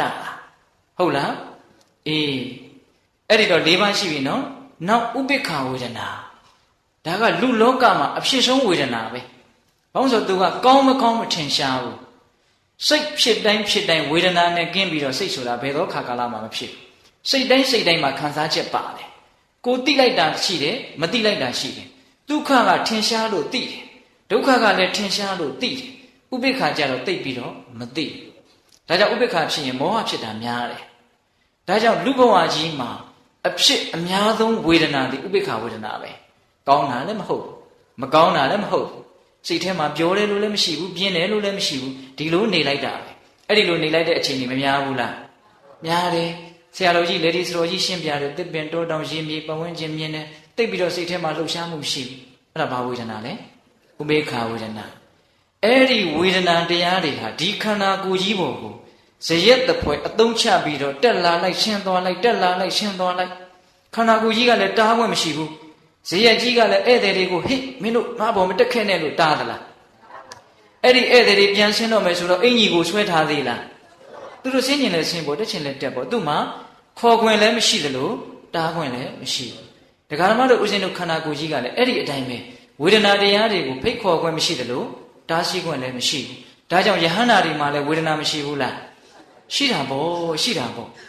ဒါပေမဲ့ဖြစ်ပေါ်လာတိုင်းသောခံစားချက်တို့သည်ဧည့်သည်တပွဲပျောက်ကွယ်သွားကြတယ်မသေးကြဘူးလားသိကြတယ်အဲ့ဒီအချက်ကလေးကိုသဘောပေါက်ရမယ်ခံစားမှုဆိုတာအမြဲထာဝရမဟုတ်ပါဘူးဟုတ်လားကောင်းတဲ့လောကရန်နေနဲ့တွေ့တော့ဒုက္ခသောမနတဖြစ်တယ်မကောင်းတဲ့လောကရန်နေနဲ့တွေ့တော့ဒုက္ခဒေါမနတဖြစ်တယ်ဟုတ်လားအဲ့တော့လောကရန်တရားတွေဆိုတာတွေကိုကြောက်တယ်ဆိုတာတကယ်စင်စစ်တော့ဒုက္ခဒေါမနတဖြစ်မှာကိုကြောက်ရတာဟုတ်လားကောင်းတဲ့လောကရန်နေမျှော်လင့်လိုက်တာရကျင်လိုက်တာလက်လာပါတွေအချမ်းရံတွေအကျော်စောတွေဟုတ်လားချီးမွမ်းသံတွေဘာလို့ရကျင်တာလဲလို့မေးရင်ဒီဝေဒနာလေးကိုခံစားခြင်းလို့ရကျင်ရဟုတ်လားအဲ့တော့ကောင်းသည်ဖြစ်စေဆိုးသည်ဖြစ်စေဝေဒနာတရားတွေဟာဧည့်သည်ပါလို့သိတဲ့လူတစ်ယောက်အတွက်ကောင်းလို့လည်းပဲတက်ကြွစေရအကြောင်းမရှိမကောင်းလို့လည်းပဲညှိုးငယ်စေရအကြောင်းမရှိအင်မတန်ငြိမ်တယ်ဆိုရင်ငြိမ်တော့မယ်နော်ငြိမ်တယ်ဆိုရင်ဟိုဘက်ဘာဖြစ်ဖို့လိုတော့လဲငြိမ်ဖို့ပဲလိုတယ်အဲ့ဒါငြိမ်ရင်တော့တော်တော်ကောင်းမှာပဲဟင်ဒကာကြီးမိုင်များအခုမငြိမ်ဘူးဗျပူလောင်နေရတယ်လှုပ်ရှားနေရတယ်ရှုပ်ထွေးနေရတယ်ဘာလို့မငြိမ်တာလဲဆိုတော့ငြိမ်မှမငြိမ်ပဲကိုဘာလို့မငြိမ်တာလဲဆိုတော့သိမှမသိပဲကိုခံစားချက်တွေဟာဧည့်သည်ပါလို့မသိဟုတ်လားခံစားချက်တွေဟာဧည့်သည်ပါလို့သိရင်ဒီခံစားချက်တွေရဲ့အပေါ်မှာဆွဲလန်းစရာအကြောင်းရှိကိုမရှိအစွဲကြီးတယ်ဆိုတာဝေဒနာတွေကိုမြဲတယ်လို့ထင်လို့အစွဲကြီးတာဒုက္ခကိုအကြီးကြီးလို့ထင်တယ်ဘောဓိနိုင်ဆရာကြီးကပြောတယ်ဗျသိကောင်းတဲ့စကားလေးတစ်ခုမှတ်ကြည့်စမ်းပါဦးဝေဒနာကချဲ့တယ်သင်ညာကလှဲ့တယ်ထပ်ပြောမယ်နော်ဝေဒနာကချဲ့တယ်သင်ညာကလှဲ့တယ်ခံစားချက်တွေဟာအင်မတန်ပုံကြီးချဲ့တယ်တဲ့ကောင်းတယ်ဆိုရင်လည်းအကြီးကြီးလို့ထင်တာမကောင်းဘူးဆိုရင်လည်းအကြီးကြီးလို့ထင်တာအကြီးကြီးလို့ထင်တော့ကောင်းရင်သိပ်ပြီးတော့ရခြင်းနဲ့အငမ်းမရအိန္ဒိပြက်ပြီးတော့ရခြင်းမကောင်းဘူးလို့ထင်မြန်ရင်လည်းငိုလောက်အောင်ယိုလောက်အောင်အဲ့ဒါကြီးကိုကွဲကွာသွားခြင်းနဲ့မြန်ပျောက်သွားခြင်းဒါကြောင့်ခံစားချက်တွေဟာပုံကြီးချဲ့တယ်တကယ်တမ်းကတော့တက်လိုက်ရှင်းလိုက်အခိုက်အတန့်လေးတွေကောင်းတဲ့ဝေဒနာလေးတွေလည်းခဏလေးပဲမကောင်းတဲ့ဝေဒနာလေးလည်းခဏလေးပဲဒါပေမဲ့အဲ့ဒီခဏလေးတွေကဆက်ဖြစ်နေတော့အကြီးကြီးလို့ထင်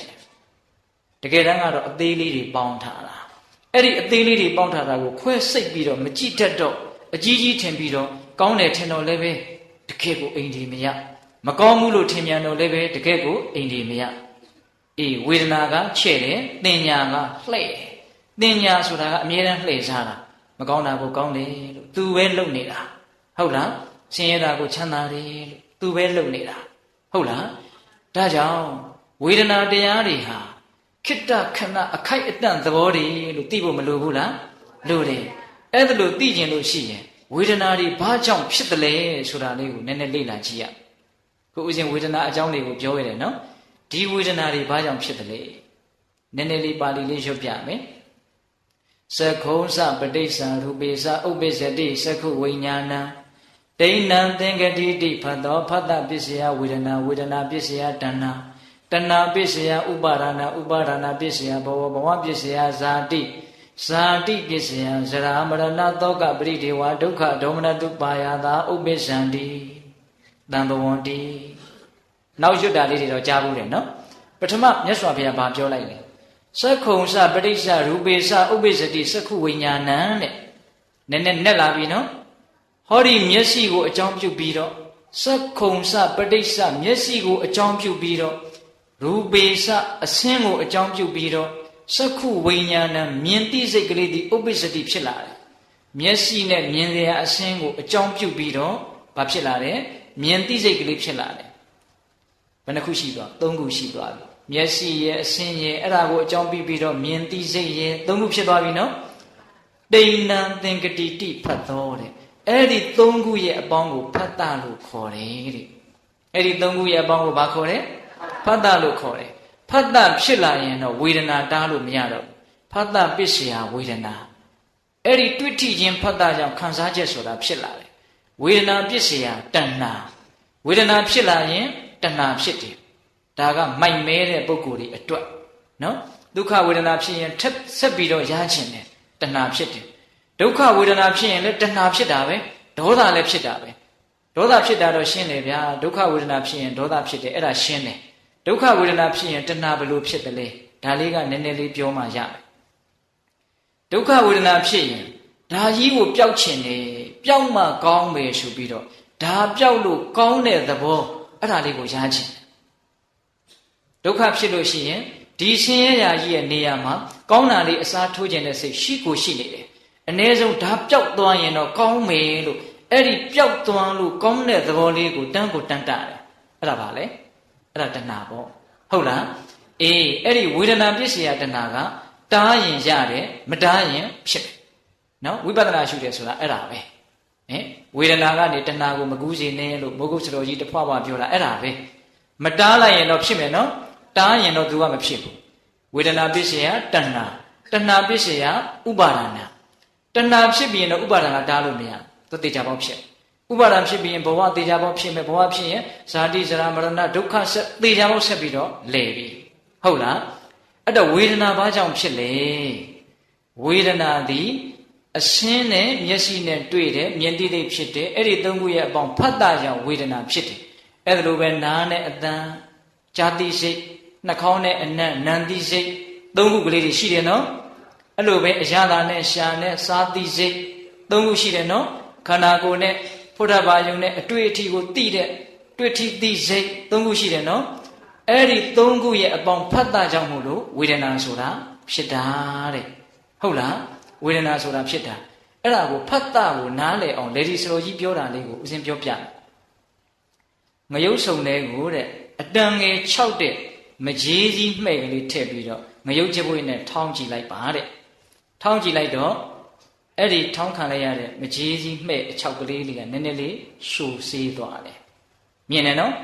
အေးငရုတ်စုံဆိုတာဓွာရနဲ့တူတယ်မျက်စိနားနာတို့နဲ့တူတယ်ငရုတ်ချပွေးဆိုတာအာယုံနဲ့တူတယ်အစင်းအတန်အနံ့ရတာဟုတ်လားအေးအဲ့ဒီမကြီးကြီးမှဲ့ဆိုတာကတိစိတ်နဲ့တူတယ်အဲ့ဒီသုံးခုပေါင်းပြီးလို့အဆိုတက်အစေးတက်ကလေးဖြစ်လာတာကဖတ်တာနဲ့တူတယ်တဲ့ဆရာတော်ကြီးမို့ပြောတတ်တယ်နော်အေးအဲ့ဒီဖတ်တာကကြိတ်ချီပေးလိုက်တဲ့ဒီအဆိုတက်အစေးတက်ကိုဝေဒနာကခံစားတာသဘောပေါက်လားအေးအဲ့တော့ဝေဒနာဆိုတာတကယ်ကတော့အာခန္ဓုသဘောအခိုက်အတန့်ပေါ်လာတဲ့သဘောဘာနဲ့တူလဲဆိုလို့ရှိရင်အရာဝတ္ထုနှစ်ခုခောက်လိုက်တယ်အတန်ဘာဖြစ်လာလဲထွက်လာတယ်အတန်ဟာဒီထဲမှာလည်းမရှိဘူးလက်ထဲမှာလည်းမရှိဘူးအဲ့ဒီနှစ်ခုပုတ်တိုက်ခြင်းကိုအကြောင်းပြုပြီးတော့ထိခိုက်ခြင်းကိုအကြောင်းပြုတော့အတန်ထွက်လာတယ်အတန်ဟာအာဂန္တုသဘောထိခိုက်တာမရှိရင်အတန်ပြောက်သွားတယ်နောက်ပြီးတော့မြတ်စွာဘုရားဥပမာပေးတာကတော့ဟိုထင်းချောင်းတစ်ခုကိုပုတ်လိုက်တယ်အင်မတန်မာတဲ့ထင်းချောင်းတစ်ခုကိုပူတဲ့သဘောဖြစ်လာတယ်အဲ့ဒီပုတ်တိုက်တဲ့သဘောရက်လိုက်တာနဲ့ပူတာမရှိတော့အဲ့ဒီပူတယ်ဆိုတာဝေဒနာဖြစ်တာနဲ့ဥပမာပေးတာအဲ့ဒါလိုပဲထိခိုက်ခြင်းဖတ်တာကြောင့်ခံစားချက်ဝေဒနာဆိုတာဖြစ်တယ်သူပြောက်တာနဲ့တပြိုင်နက်တည်းဝေဒနာပြောက်ရတယ်အဲ့တော့တခါကြီးဒီမိုင်းများအကြံမြင်နာလေပို့ရလားမမြဲသောခန္ဓာကြီးကိုအကြောင်းပြုပြီးဖြစ်သောဝေဒနာသည်ဘယ်မှာလာပြီးတော့မြဲပါမလဲလို့ဒါလေးစဉ်းစားရဟုတ်လားအေးဒါကြောင့်ထိခိုက်မှုအကြောင်းကြောင့်ဖြစ်ပေါ်လာသောခံစားချက်တို့သည်ပျက်စီးသွားတယ်ပျောက်ကွယ်သွားတယ်လို့သိရတယ်နော်အဲ့ဒါလို့သိလို့ရှိရင်ဝေဒနာတွေရဲ့အပေါ်မှာဆွဲလန်းခြင်းနည်းတယ်ဝေဒနာရဲ့အပေါ်မှာဆွဲလန်းခြင်းနည်းရင်ဒုက္ခနည်းတော့တာပဲနော်မိသားတို့လင်္ကာလေးတစ်ခုကြားဘူးကြားလိမ့်မယ်နော်ချမ်းသာတစ်ခုမမောမှုကြောင့်ပူပူရွာရွာဖြစ်သည်မြတို့ဒုက္ခပင်လေကျေထက်ကျေသည်ရွေတိုင်းမမြောက်နိုင်ပါတကားကြားဘူးလားလူတွေတတ္တဝါတွေဒုက္ခပင်လေကြီးထဲမှာဘာကြောင့်လဲနေကြသလဲမေးရင်ချမ်းသာတစ်ခုဆိုတဲ့ဒီဒုက္ခဝေဒနာလေးကိုမမောလို့ဒုက္ခဖြစ်ရဟုတ်လားချမ်းသာတစ်ခုမမောမှုကြောင့်ပူပူရွာရွာဖြစ်သည်မြတို့ပူပူရွာရွာမြင်သည်မြတို့ဒုက္ခပင်လေကျေထက်ကျေသည်ရွေတိုင်းမမြောက်နိုင်ပါတကားတဲ့ဟုတ်လားဒါကြောင့်လေဒီဆိုကြီးကတော့ရှင်းပြတယ်ဗျဝေဒနာတွေမှာတဲ့ဝေဒနာတိုင်းမှာตาယာမှုအတ္တရရှိတယ်အပြစ်အာရိနဝရှိတယ်ဟုတ်လားအဲ့ဒါကိုဦးစင်းနေနေရှင်းပြမယ်ဒုက္ခဝေဒနာသောမနတဝေဒနာဟာဖြစ်ပေါ်နေစေမှာအတ္တရဖြစ်တယ်ပျက်စီးသွားတာနဲ့တပြိုင်တည်းအာရိနဝဖြစ်တယ်နားလည်လား ဒုက္ခဝေဒနာသောမနတဝေဒနာသည်ဖြစ်နေတဲ့အချိန်မှာချမ်းသာတယ်ပြတ်သွားရင်ဆင်းရဲတယ်ဒါပြောတာနော်အတ္တရဆိုတာตายရတရားကောင်းတာချမ်းသာတာကိုပြောတာအာရိနဝဆိုတာဆင်းရဲတာအပြစ်ကိုပြောတာဟုတ်လားဒုက္ခဝေဒနာဒေါမနတဝေဒနာကြတော့ဖြစ်ပေါ်နေစေမှာအာရိနဝအပြစ်ရှိတယ်ဆင်းရဲတယ်ပြတ်သွားပြီဆိုရင်ချမ်းသာတယ်အတ္တရဖြစ်တယ်သဘောပေါက်လားဒုက္ခသည်ဖြစ်နေတော့မှဆင်းရဲတယ်ပြတ်သွားရင်ချမ်းသာတယ်ဆရာတော်ကြီးကဒါကိုပြောတာနော်အတ္တရပြတ်သွားရင်သူတို့ပြတ်သွားရင်နေသာထိုင်တာရှိသွားတာကိုဟုတ်လားဒါကြောင့်ဆရာကြီးဆက်ပြောတာလေးကိုဘုဒ္ဓဆက်ပြောမယ်အတ္တရတာယာဘွယ်တိုင်းတာယာဘွယ်တိုင်းမှာအာဒီနဝဆိုတဲ့အပြစ်ကရှင်းနောက်နှစ်ချက်ညှက်ထားတယ်တဲ့ဟောဒါလေးကိုနည်းနည်းလေးအာယုံဆိုင်ပြီးတော့နားထောင်ကိုဘဝအကြောင်းကိုပြောနေတာနော်ဟုတ်လားတာယာဘွယ်ရတိုင်းတာယာဘွယ်ရတိုင်းမှာအပြစ်ကရှင်းနဲ့နောက်နဲ့နှစ်ခုညှက်ပိတ်ထားတယ်တဲ့ဆိုကြပါစို့တဲ့ထမင်းစားခြင်းဆိုတဲ့တာယာမှုကိုအပြစ်တွေကရှင်းနဲ့နောက်နဲ့ညှက်ထားတယ်ထမင်းချက်ရတယ်ဒီဆံကိုရအောင်ရှာရတယ်ဒါဟာအကောင်လားအဆိုးလားရှာရတာဟာဆင်းရဲလားချမ်းသာလားဆင်းရဲတာပေါ့ဗျာအလကားရရင်ကောင်းတာပေါ့အလကားရလားမရဘူးထမင်းကဒီတိုင်းကြီးဘွားကနေပေါ်လာရင်ကောင်းတာပေါ့မီးဘုံမှာတက်မီးပြက်တယ်ဘယ်နဲ့လုပ်မလဲအဲ့ဒါဆင်းရဲတာပေါ့ဟုတ်လားရှာရတယ်ဖွေရတယ်ချက်ရတယ်ပြုတ်ရတယ်ပြင်ရတယ်ဆင်းရတယ်ဒုက္ခနဲ့စထားတယ်ตายမှုမလာသေးဘူးตายမှုမလာသေးဘူးဂွင်းစားဘာနဲ့စထားတော့ဒုက္ခခလေကောင်ကမှလာလိမ့်မယ်ตายပွဲစားလိုက်ပြီးသိမ့်မကြဘူးဂွင်းစားကြီးကအကြာကြီးပဂတိဂွင်းစားကတော့ကျင်ကျင်ကလေးခလေကောင်ကအကြာကြီးဂွင်းပိတ်ကကျင်ကျင်ကလေးအခုကအဲ့လိုမဟုတ်ဘူးအစဒုက္ခကအကြီးကြီးစထားတယ်ရှားရတဲ့အချိန်နဲ့စားရတဲ့အချိန်နဲ့မနှိုင်းစာလောက်အောင်ကြွာချတယ်စားတဲ့အချိန်လေးကတကယ့်မှခဏလေးတချို့များဆိုရင်ဟိုတယ်ဒီပါတွေတက်ပြီးတော့တောင်းသိမ်းချီပြီးတော့စားကြတယ်အံဩဘဟင်းတက္ကမကြီးတွေအေးအဲ့ဒီตายာပွဲမလာသေးဘူးရှားရတဲ့ဒုက္ခရှိကဒူးနဲ့တင်နေဖြစ်နေပြီ။ကိုင်းစားလိုက်ပြီးตายာပွဲလေးစက္ကန့်ပိုင်းတွင်မိနစ်ပိုင်းတွင်ပြီးပြီ။ပြီးရင်ဘာဖြစ်တော့လာပြီးအာရိနဝနောက်ကအပြစ်ဗိုက်ထဲရောက်သွားတဲ့အစာမကျင်ရင်ဒုက္ခသေတောင်သိနိုင်တယ်နော်ဟုတ်လားအဲ့ဒီအစာကဘာတွေထွက်လာမှာတော့ချွေးတွေအညစ်အကြေးတွေကျင်ကြီးတွေကျင်ငယ်တွေဖြစ်မယ်ဒါပဲဟုတ်လားအဲ့ဒီအစာရှာတော့မှမတော်မတရားရှာထားမယ်ဆိုရင်စားပြီးတဲ့နောက်ခံရအောင်မယ်အပေတောင်ကြနိုင်တယ်ကဲအဲ့ဒါပါလေဒုက္ခနဲ့စတယ်ဒုက္ခနဲ့ဆုံးတယ်ตายာမှုအတ္တရသေးသေးလေးကိုအပြစ်အာရိနဝကရှင်းနောက်ညှက်နေတယ်တဲ့ဆရာတော်ကြီးကတော့စေတနာတွေနဲ့ရှင်းပြတယ်ဗျဗြဟ္မာဖြစ်တဲ့ဒုက္ခဗြဟ္မာဖြစ်နေတာသိချမ်းသာတယ်ဟုတ်တယ်သို့သောဘာနဲ့စဒုက္ခနဲ့စဗြဟ္မာဖြစ်အောင်သီလရှိရတယ်တမာတိရှိရတယ်ဇံရအောင်တိုးထဲမှာအကြာကြီးကျင့်ရတယ်နော်အဲ့ဒီဇံကိုမပြတ်အောင်စောင့်ရတယ်လူတရားကိုတယောက်မရဘူးအဲ့ဒီကိစ္စဟုတ်လားဒုက္ခတွေအကြီးကြီးနဲ့လုပ်ရတယ်လုပ်တာတော့ကုသိုလ်လုပ်တာပဲအဲ့ဒီကုသိုလ်လုပ်တာလဲဒုက္ခမှုပဲနော်မလုပ်ရင်မဖြစ်လို့လုပ်ရတာမလုပ်ရင်ပိုးရှင်းရဲမှမို့လို့လုပ်ရတာမလုပ်ဘဲနဲ့ရဘလောက်ကောင်းအောင်မလုပ်ဘဲနဲ့ရလားအခုဒါနပြုရတာလည်းပဲဒုက္ခမှုကြီးပဲသီလဆောက်တည်ရတာလည်းဒုက္ခမှုကြီးပဲမလှူဘဲနဲ့နတ်ပြည်ရောက်မှာဆိုဘယ်သူမှမလှူဘူးသီလမဆောက်တည်ဘဲနဲ့နတ်ပြည်ရောက်မှာဆိုဘယ်သူမှသီလမဆောက်တည်ဘူးမဆောက်တည်ရင်မလှူရင်ပိုးဆိုးမှာဆိုလို့လုပ်ရတာဒါကိုဆရာကြီးကနာမည်တက်တယ်မနေသာလို့လုပ်ရတဲ့အလုပ်တွေပါတဲ့ပိဋကကြီးကောင်းလားဆိုးလားဆိုးလို့မလုပ်ဘဲမနေနဲ့နော်ပုထုဇဉ်ကုသိုလ်မလုပ်ရင်ဘာဖြစ်မလို့အကုသိုလ်ဖြစ်မယ်ပိုးဆိုးတာဖြစ်မယ်ဟုတ်လားပြီကုသိုလ်တို့ရှောင်လိုက်မလို့မအောင်မင်းနဲ့ကုသိုလ်ရှောင်ရင်ဘာနဲ့တိုးမှာအကုသိုလ်နဲ့တိုးမယ်အဲ့ဒီကြမှာအပေလေးပါဆုံးဆုံးမြုပ်ဟုတ်လားအဲ့တော့ဗြဟ္မာဖြစ်အောင်လုပ်ရတဲ့ဘာလဲဒုက္ခသိသလားမသိဘူးဗြဟ္မာဆိုတဲ့အတ္တရတာယာပွဲလေးဖြစ်တယ်ပြီးတော့ပျက်စီးသွားတယ်သေဆုံးသွားတယ်ဒုက္ခနဲ့ဆုံးသွားတယ်ဟုတ်လားအဲ့တော့ဒကာဓမ္မတို့အခုလူဘဝရဲ့တာယာပွဲအိမ်အောင်သားမွေးဘဝစဉ်းစားကြည့်စမ်းပါတာယာမှုကလေးတခေမှနည်းနည်းလေးနော်ရှာရတယ်ဖွေရတယ်စုရတယ်ဆောင်းရတယ်အထုပ်အထည်လေးရအောင်လေတချို့များဆိုရင်အိမ်အောင်ပြုတော့မယ်ဆိုရင်အနှစ်နှစ်လှလှကစုဆောင်းရတယ်ဒါလေးပျက်စီးသွားဆိုချို့ငိုရတယ်အလုတ်အကင်ရှာရတယ်အလုတ်အကင်အရှင်မပြေပါမလားတောကပရိဒီကအမြဲတမ်းဖြစ်ရတယ်ဟိုဒုက္ခကဘယ်မှနေမှမသိသေးဘူးဟုတ်လားပြီးပြီဆိုတော့စောင့်ရှောက်ရတယ်ကာကွယ်ရတယ်ထိမ့်သိမ်းရတယ်ကိုထင်တဲ့အတိုင်းမဖြစ်တော့ငိုရတယ်ယူရတယ်ပြီးတော့လည်းပဲအိုးမဲနားမဲသေမဲဟုတ်လားအဲ့တော့ตายာမှုတိုင်းตายာမှုတိုင်းမှာအပြစ်တွေကရှေ့နဲ့နောက်နဲ့နှစ်ချက်ညှက်နေတယ်တဲ့ဟုတ်လားဒီตายာမှုကိုသာမလိုချင်ဘူးဆိုလို့ရှိရင်ရှေ့နောက်ညှက်တဲ့ဒုက္ခတွေရှိကိုမရှိဒုက္ခကိုမက်လို့ဒုက္ခနဲ့တွေ့ရလားပိဋကဘာကိုမက်လို့ဘာနဲ့တွေ့ရလဲ ဘယ်သူကပိုကြောက်เสียကောင်းလဲဘယ်သူကပိုကြောက်เสียကောင်းလဲဟာအဖြေက2မျိုးဖြစ်နေတယ်နှစ်ခုလုံးကြောက်เสียကောင်းတယ်ဗျာကဲဟုတ်လားဟင်ဆရာတော်ကြီးကဥပမာပေးတယ်ဗျตาယာမှုဆိုတဲ့ဒုက္ခဝေဒနာဟာဖမ်းဆီးပြီးတော့ခြိတုပ်နှောင်ထားတဲ့လူနဲ့တူတယ်ကို့မှာဆိုကြပါတော့ရန်သူ2ယောက်ရှိတယ်တယောက်တော့ရန်သူကကိုယ့်ကိုမလှုပ်နိုင်အောင်ဖမ်းတယ်တဏှာကလည်းအမိဖမ်းတယ်ထောင်ချောက်ဆင်ပြီးတော့ဖျားယောင်းပြီးတော့ဖမ်းတယ်ပြီးတော့လက်တွေခြေတွေမလှုပ်နိုင်အောင်ကျိုးနဲ့တုပ်ထားတယ်ဒါကတယောက်ကလှုပ်တယ်နောက်တယောက်ကဖမ်းဆီးပြီးတော့မလှုပ်နိုင်တဲ့လူကိုအသေးရိုက်တတ်တယ်2ယောက်နော်ဘယ်သူကကြောက်เสียကောင်းတော့2ယောက်လုံးကြောက်เสียကောင်းတယ်အေးဖမ်းပေးတဲ့လူကဘယ်သူလဲဆိုဒုက္ခဝေဒနာကဖမ်းပေးတာကောင်းတယ်နော်မင်းတို့ငါ့ကိုလိုချင်ကြသူကထောင်ချောက်ဆင်ပြီးတော့ဖမ်းတာကိုကလည်းမသိဘဲနဲ့ဘူးမသိဘာမသိနဲ့သွားပြီးတော့ရခြင်းရောအဲ့ဒီမှာဒုက္ခကကိုယ့်ကိုအသေးတတ်တာဟုတ်ရဲ့လားအဲ့တော့ဒုက္ခဝေဒနာဒုက္ခဝေဒနာအဲ့ဒါလို့ဆက်မှုကလေးတွေသဘောပေါက်တယ်နော်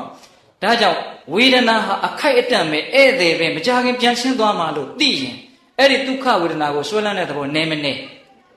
ဒုက္ခဝေဒနာကိုဆွဲလန်းမှုနည်းရင်ရအောင်လုပ်ရတဲ့ဒုက္ခနည်းမနေအေးဒုက္ခကိုမကြိုက်လေဒုက္ခနဲ့ဝေးလေဒုက္ခကိုကြိုက်လေဒုက္ခနဲ့နီးလေအဲ့ဒါကိုကြိုက်တဲ့လမ်းရွေးကြရမရှိတာဟင်ဒီကမာကြီးတွေတရားကပြောရတာစိတ်ပါလက်ပါတော့ရှိပါတယ်ဒီကမာကြီးများလည်းစိတ်ပါပုံရပါတယ်ဟုတ်လားဟင်အဲ့တော့ဒုတိယပြောလိုက်တဲ့ဧည့်သည်ကဘာလဲခန္ဓာဇယပေါ်မှာဝေဒနာဧည့်သည်များဝေဒနာရဲ့အကြောင်းကိုသိရရင်အင်မတန်အကျိုးရှိတယ်ဆိုတာအဲ့ဒါကိုပြောတာဝေဒနာသည်တည်ငါပဲဘာဆွဲလန်းတရားမှမရှိအလကားတက်တက်ပုံကြီးချဲ့နေတာ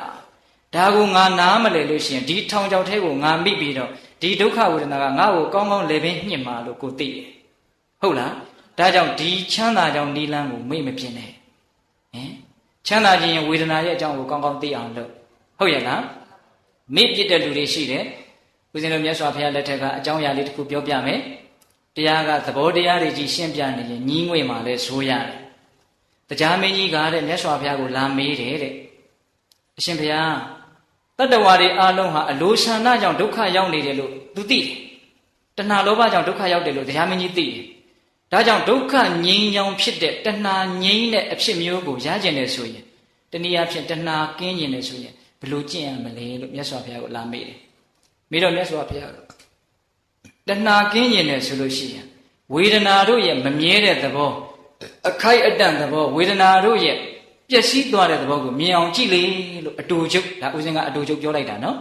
အဲ့ဒါလိုဝေဒနာရဲ့အကြောင်းကိုကောင်းကောင်းသိအောင်လို့မြတ်စွာဘုရားကနီးပေးတာ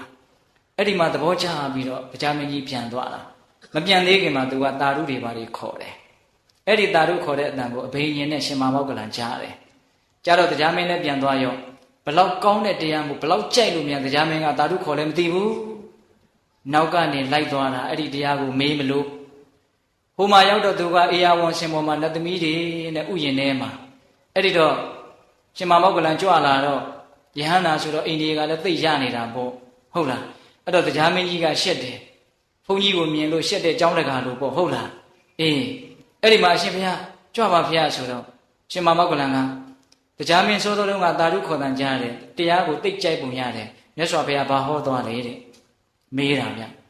အံ့ဩစရာကောင်းတယ်နော်စောစောကမှတာရုခေါ်ခဲ့တာကြိုက်လွန်းလို့အဲ့ဒါမေးသွားပြီတဲ့ပြောတတ်တော့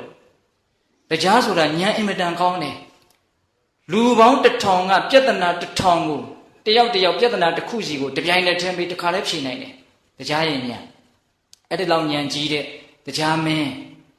ကာမအာယုန်တွေကြားတဲ့ရောက်တော့ဉာဏ်တွေကမှိမ့်မိန်ကုန်ရောမမှတ်မိတော့အဲ့တော့သူကရှက်တယ်ရှက်တော့ဘာလို့လဲအရှင်ဘုရားကြွပါဘုရားဆိုဝေဇယန္တာပြတ်သက်ကြီးပင့်သွားပြီးတော့ဘလောက်ခမ်းနားတယ်ဘလောက်ကြီးကျယ်တယ်ရှောက်ကြွားတာအဲ့ဒီမှာရှင်မောဂလန်ကအလွန်အမေ့တန်တဲ့တရားပဲဆိုပြီးတော့ဝေဇယန္တာပြတ်သက်ကိုတုံလှုပ်တဲ့သဘောဖြစ်အောင်တကောအစီရင်နဲ့ဖန်တီးတယ်အဲ့ဒီမှာသူ့ပြတ်သက်ကြီးပြိုကျတော့မလို့ရုတ်တရက်သူထင်သွားပြီးတော့ကြောက်သွားတာကြောက်တာနဲ့တပြိုင်တည်းတည်းမြတ်စွာဘုရားဘာဟောတယ်ဆိုတာတခါလဲပြန်ပေါ်တယ်တန်ဝေကဆိုတာ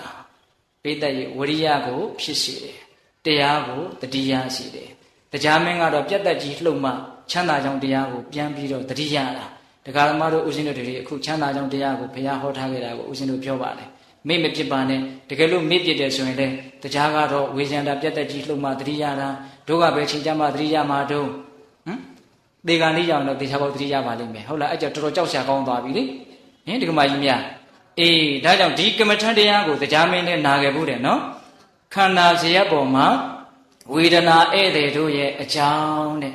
ဦးဇင်းကပြောကောင်းကောင်းရှိတာနဲ့ပြောလိုက်တာနောက်ဧည့်သည်အတွက်အချိန်တောင်နည်းနည်းနဲသွားပြီနော်ဦးဇင်းကတရားဟောရင်တဏှာကြီးခွဲထက်မပူဘူးသိလားနော်အဲ့တော့နောက်ဆုံးဧည့်သည်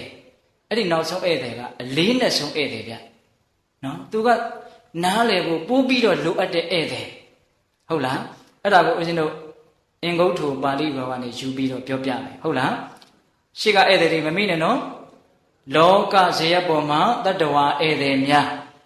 ခန္ဓာဇယက်ပေါ်မှာဝေဒနာဧည့်သည်များအခုတတိယပြောမယ့်ဧည့်သည်ကဘာလဲဆိုတော့စိတ်ဒီဟူသောဇယက်ပေါ်မှလို့တင်စားပြောကြပါစို့နော်ပဂရိစိတ်ပေါ်မှကိလေသာဧည့်သည်များကိလေသာဧည့်သည်တွေရဲ့အကြောင်းကိုပြောမှာအဲ့ဒါမြတ်စွာဘုရားအင်္ဂုတ္တပါဠိတော်ဧကနိပတ်မှာဟောထားတယ်ဘာဝတရမိဒံဘိကဝေစိတ်တံတင်္စခောအာဂန္တုကေဟိဥပကိလေတေဟိဥပကိလေထံဘိကဝေယဟန်တော်မြတ်ဥจิตသားတို့ဣဒံစိတ်တံဤစိတ်တိဘာဝတရံအယောင်တလက်လက်ထွက်လို့ဖြူစင်တောက်ပလို့နေတယ်တတ္တဝါတို့ရဲ့ပင်ကိုယ်စိတ်ဟာဖြူစင်တောက်ပပြီးတော့တန့်ရှင်းကြည်လင်းနေတယ်ဒကာဓမ္မတို့ဦးဇင်းတို့ရဲ့ပင်ကိုယ်စိတ်ကလေးကဟုတ်လားအေးအဲ့ဒါကိုတဲ့အာဂန္တုကေဟိဧည့်သည်တပွဲဖြစ်သောဝါအခိုက်အတန့်မြတ်ဖြစ်သောအာဂန္တုကေဟိဥပကိလေတေဟိလောဘဒေါသဒီဟုသောကိလေသာတရားတို့ကဥပကိလေထံညှဉ်းနှွမ်းသွားအောင်အယောင်ဆိုးပြလိုက်တယ်တဲ့ပင်ကိုယ်စိတ်ကလေးကဖြူပါတယ်ဟုတ်လားဧည့်သည်တပွဲဖြစ်တဲ့ကိလေသာတရားတွေကညှဉ်းနှွမ်းအောင်အယောင်ဆိုးပြလိုက်တယ်တဲ့အဲ့ဒီတော့စိတ်ဒီဟုသောဇယက်ပေါ်မှာကိလေသာဧည့်သည်များဟုတ်လားစိတ်ဒီဟုသောဇယက်ပေါ်မှာကိလေသာဧည့်သည်များစိတ်ကိုဇယက်လို့ဒီနေရာမှာတော့မြတ်စွာဘုရားကမဟောပါဘူးဒါဥစဉ်ကနည်းနည်းလေးနားလည်လွယ်အောင်ပြောပြလိုက်တယ်ဟုတ်လားအဲ့ဒီစိတ်ပေါ်ကိုရောက်ပြီးတော့လာလာနေတဲ့ဧည့်သည်ကဘယ်သူလဲလို့မေးရင်ကိလေသာတရားတွေအလိုဆန္ဒတွေမကျေနပ်မှုတွေမိုက်မဲမှုတွေပြိုင်ဆိုင်မှုတွေတက်ကြွမှုတွေထောင်လွှားမှုတွေမနာလိုမှုတွေဝင်တိုမှုတွေဟုတ်လားချုပ်ချယ်မှုတွေခက်ထန်မှုတွေမေ့လျော့မှုတွေရစ်မှုမှုတွေနော်စိတ်ကိုညင်တော့အောင်လုပ်တဲ့အရာတွေဟုတ်လားအေးအဲ့ဒီတော့အဲ့ဒီတရားတွေဟာဘာတွေလဲလို့မေးရင်ဧည့်သည်တွေအကြောင်းတိုက်ဆိုင်လို့သူတို့ရောက်လာတယ်ပြီးရင်ကြောက်သွားရောဟုတ်လားအဲ့တော့ဒကာဓမ္မတို့ခက်တာကဧည့်သည်ကဧည့်ချေဖြစ်ပြီးတော့အိမ်ရှင်လို့မင်းမူနေတာကခက်နေတာဟင်လောဘသို့မဟုတ်ဒေါသတတိမေလျော်လို့ပညာကင်းကွာနေတဲ့အချိန်တိုင်းမှာအဲ့ဒီဧည့်ဇိုးကြီးကအမြဲတမ်းရှိနေတယ်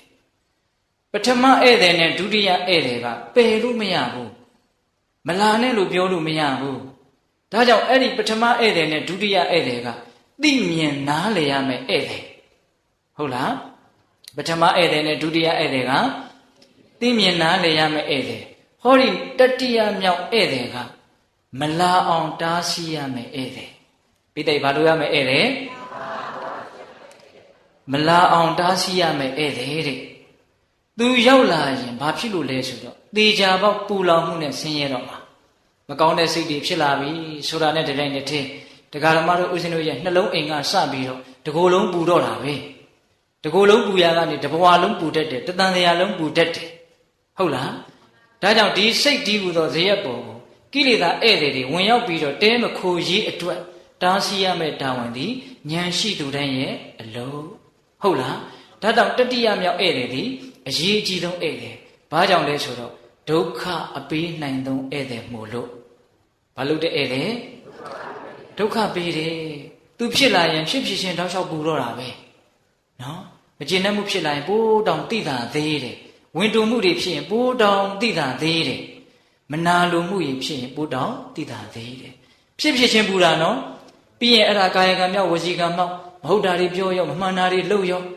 ဒူးဆိုင်မှုတွေနဲ့ပူကြပြန်ရောလောင်ကြပြန်ရောလုတ်ပြီးကမှလုံမိမှားလေခြင်းပြောမိမှားလေခြင်းနှောင်ဓာတ်တွေနဲ့ပူကြပြန်ရောအကျိုးပေးပြီဆိုတော့ဘိုးတောင်ပူသေးတယ်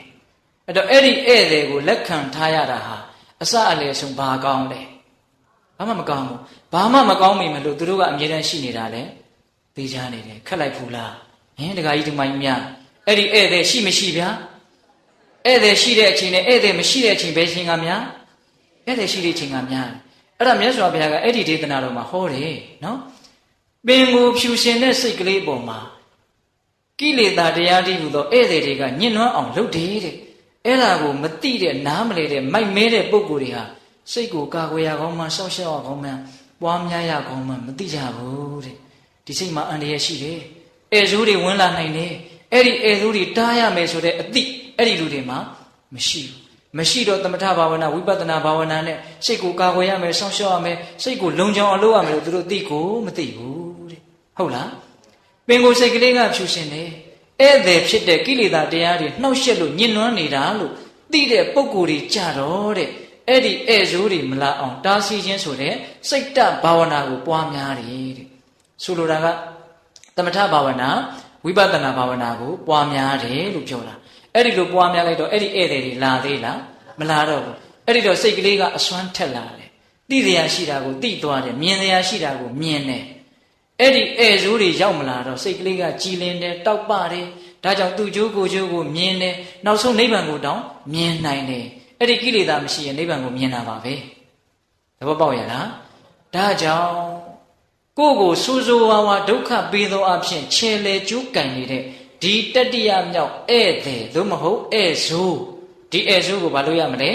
တားဆီးရမယ်ဧည့်ဆိုးကိုတားဆီးခြင်းရင်သူတို့ဖြစ်နေတဲ့အခိုက်အတန့်မှာဒင်းတို့ဒီဧည့်သည်လို့သိဖို့လိုတယ်ဟုတ်လားမဖြစ်တဲ့အခိုက်အတန့်မှာဆိုရင်လည်းဖြစ်နေတဲ့သဘောတရားတွေကိုအမှန်အတိုင်းသိဖို့လိုတယ်ဟုတ်လားဒါကြောင့်တတ္တိယမြောက်ဧည့်သည်အရေးပါအရာရောက်တယ်လို့နားလည်ရမယ်နော်အေးအဲ့တော့အဲ့ဒီဧည့်သည်ကိုဦးဇင်းတို့မလာအောင်ဘယ်လိုတားမလဲမဖြစ်အောင်ဘယ်လိုလုပ်မလဲတရားရဲ့ဏိဂုံးပိုင်းကိုရောက်လာပြီအရေးအကြီးဆုံးပိုင်းကိုလည်းရောက်လာပြီလို့ပြောလို့ရတယ်အဲ့ဒီဧည့်ဆိုးတွေရောက်မလာအောင်ဘယ်လိုလုပ်မှလဲဆိုလို့ရှိရင်အဲ့ဒီဧည့်ဆိုးတွေဟာဘာကြောင့်ဖြစ်တယ်လဲဆိုတာကိုသိအောင်လုပ်ရတယ်ဟုတ်လားအဲ့ဒီဧည့်ဆိုးတွေဘာကြောင့်ဖြစ်တယ်လဲဆိုတာကိုသိအောင်လုပ်ရမယ်သူတို့ဘာကြောင့်ဖြစ်တယ်ဆိုတဲ့သူတို့ဖြစ်ကြောင်းကိုသိရင်သူတို့ကိုတားလို့ရပြီယောဂဘာကြောင့်ဖြစ်တယ်ဆိုတာကိုသိရင်အဲ့ဒီယောဂမဖြစ်အောင်လုပ်လို့ရပြီပိဋကရဲ့အကြောင်းကိုသိရင်အကျိုးမဖြစ်ချင်ဘူးဆိုရင်အဲ့ဒီအကြောင်းကိုပယ်လိုက်ဖို့ပဲရှိတယ်ဟုတ်လားအေးဝတ်သားစားလို့သွေးတိုးတယ်လို့သိတယ်ဆိုရင်ဝတ်သားမစားနဲ့ပေါ့သွေးမတိုးဘူးဒါဥပမာပြောတာနော်ဒီဧည့်သည်တွေဘာကြောင့်ရောက်လာတယ်လဲဆိုတာကိုသိရင်ဒီဧည့်သည်တွေရောက်မလာအောင်တားလို့ရကိုရပြီအကြောင်းကိုသိရင်ကြိုက်တယ်လို့လုပ်လို့ရပြီဟုတ်လားအဲ့တော့သူတို့ဘာကြောင့်ဖြစ်တယ်လဲဆိုတာလေးကိုဦးဇင်းတို့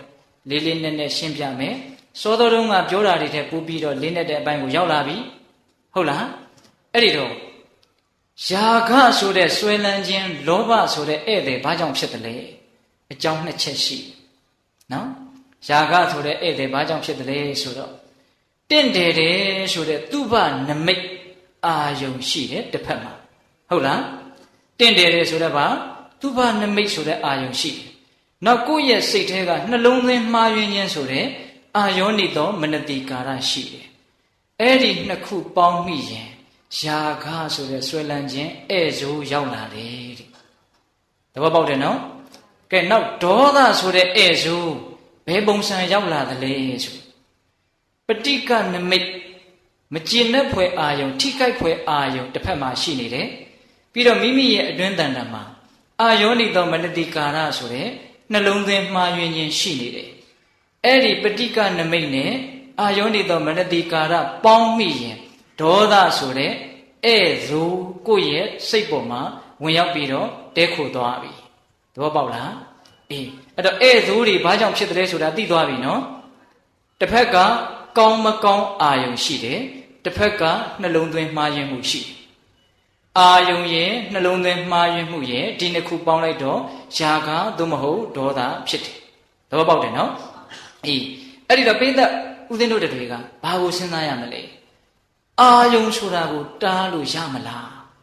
အာယုံကိုတားနိုင်ရင်လည်းလောဘဒေါသမဖြစ်ဘူးပေါ့သို့တော့အာယုံကဘယ်သွားပြီးတော့ရှောင်ပါလဲအာယုံကိုရှောင်တရားနေရ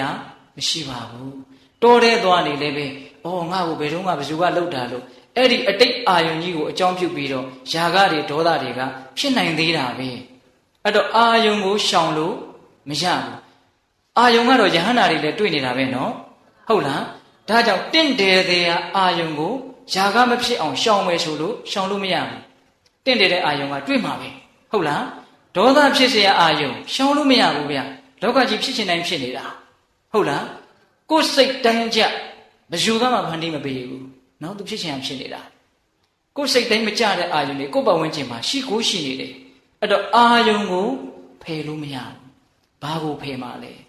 ဧရိုးကိုမလာသေးခြင်းဘူးဧရိုးရဲ့အကြောင်းကိုဖြိုဖျက်တော့မယ်ဆိုရင်ဘာကိုဖယ်မှာလဲအာယောနိသောမနတိကာရကိုဖယ်ရမှာပြီးတဲ့ဘာကိုဖယ်ရမလဲအေးနှလုံးသွင်းမှားယွင်းမှုကိုဖယ်ရမှာမှန်မှန်ကန်ကန်သိမြင်တဲ့ဉာဏ်ပညာအစားထိုးရမှာဟုတ်လားအဲ့ဒီတော့တင့်တယ်တဲ့အာယုံပဲဖြစ်ဖြစ်ထိခိုက်ဖွယ်မကျင်တတ်ဖွယ်အာယုံပဲဖြစ်ဖြစ်အဲ့ဒီအာယုံတွေဟာအခိုက်အတန့်မျှပဲမမြဲတဲ့သဘောပဲလို့မှန်မှန်ကန်ကန်နှလုံးသွင်းတတ်တဲ့ဉာဏ်ပညာရှိမယ်ဆိုရင်ဧရိုးတွေဝင်နိုင်မှာမလားမဝင်နိုင်ဘူးဟုတ်လားဒါကြောင့်ဧရိုးရောက်မလာသေးခြင်းဘူးဆိုရင်ဧရိုးရဲ့အကြောင်းတရားနှစ်ခုဖြစ်တဲ့အာယုန်နဲ့အာယုန်ဤသောမနတိကာရအာယုန်ကိုဖယ်ဖို့မကြိုးစားပါနဲ့ဟုတ်လားဘာကိုဖယ်ရမှာလဲနှလုံးသွင်းမှားယွင်းမှုကိုဖယ်ရမယ်ဟုတ်လားအဲ့တော့အာယုန်ကတော့ရှိနေမှာပဲနော်ဒီတင့်တယ်တဲ့အာယုန်တွေရှိနေမယ်မကျင်တဲ့ဖွယ်အာယုန်တွေရှိနေမယ်ပေတတို့ကဒီနေရာမှာအစွန်းရအောင်လည်းမတွေးနဲ့အာယုံကိုမဖယ်နဲ့ဆိုလို့လည်းပဲဆိုကြပါစို့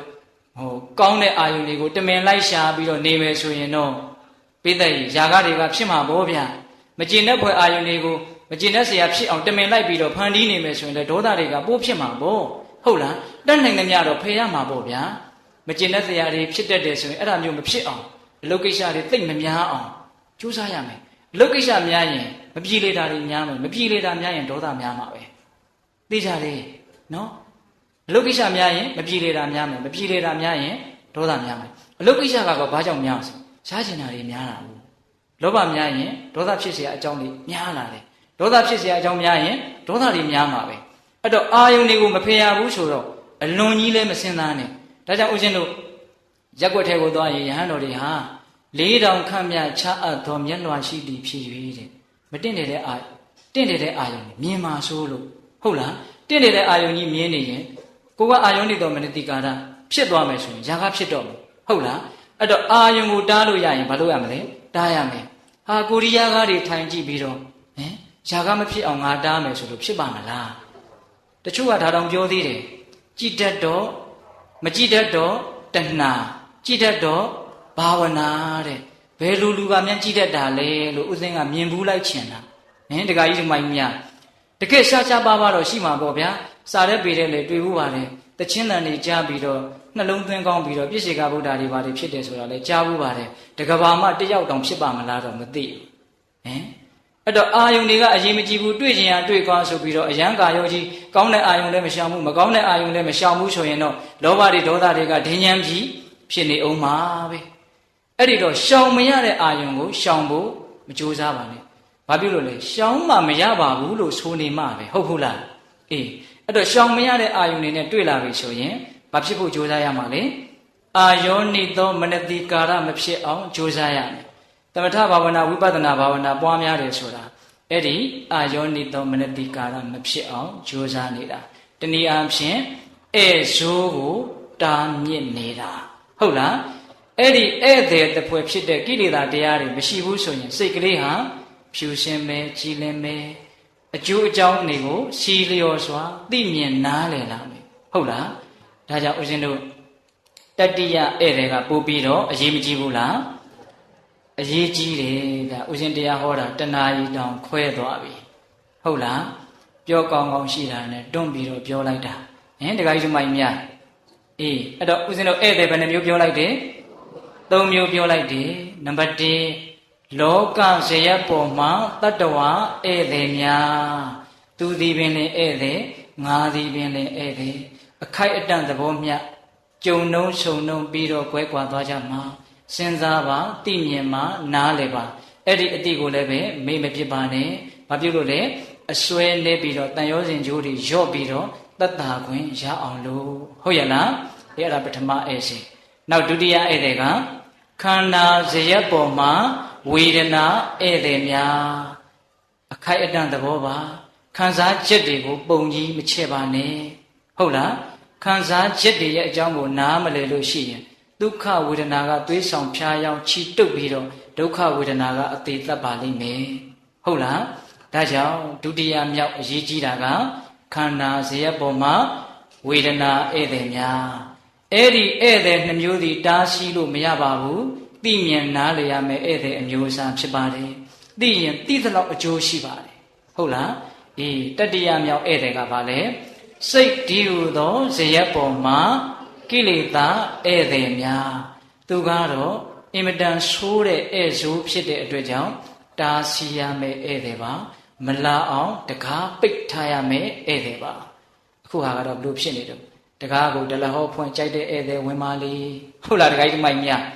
ဟုတ်လားနော်အေးဒါကြောင့်တတိယဧည့်သည်ကတော့အရေးအကြီးဆုံးနဲ့အနှိမ့်ဆက်နိုင်သောဧည့်သည်ဖြစ်တယ်ဆိုတာကိုပေတပေါင်းသူတော်ကောင်းတို့သိမြင်နားလည်ပြီးတော့ပထမဧည့်သည်နဲ့ဒုတိယဧည့်သည်ကို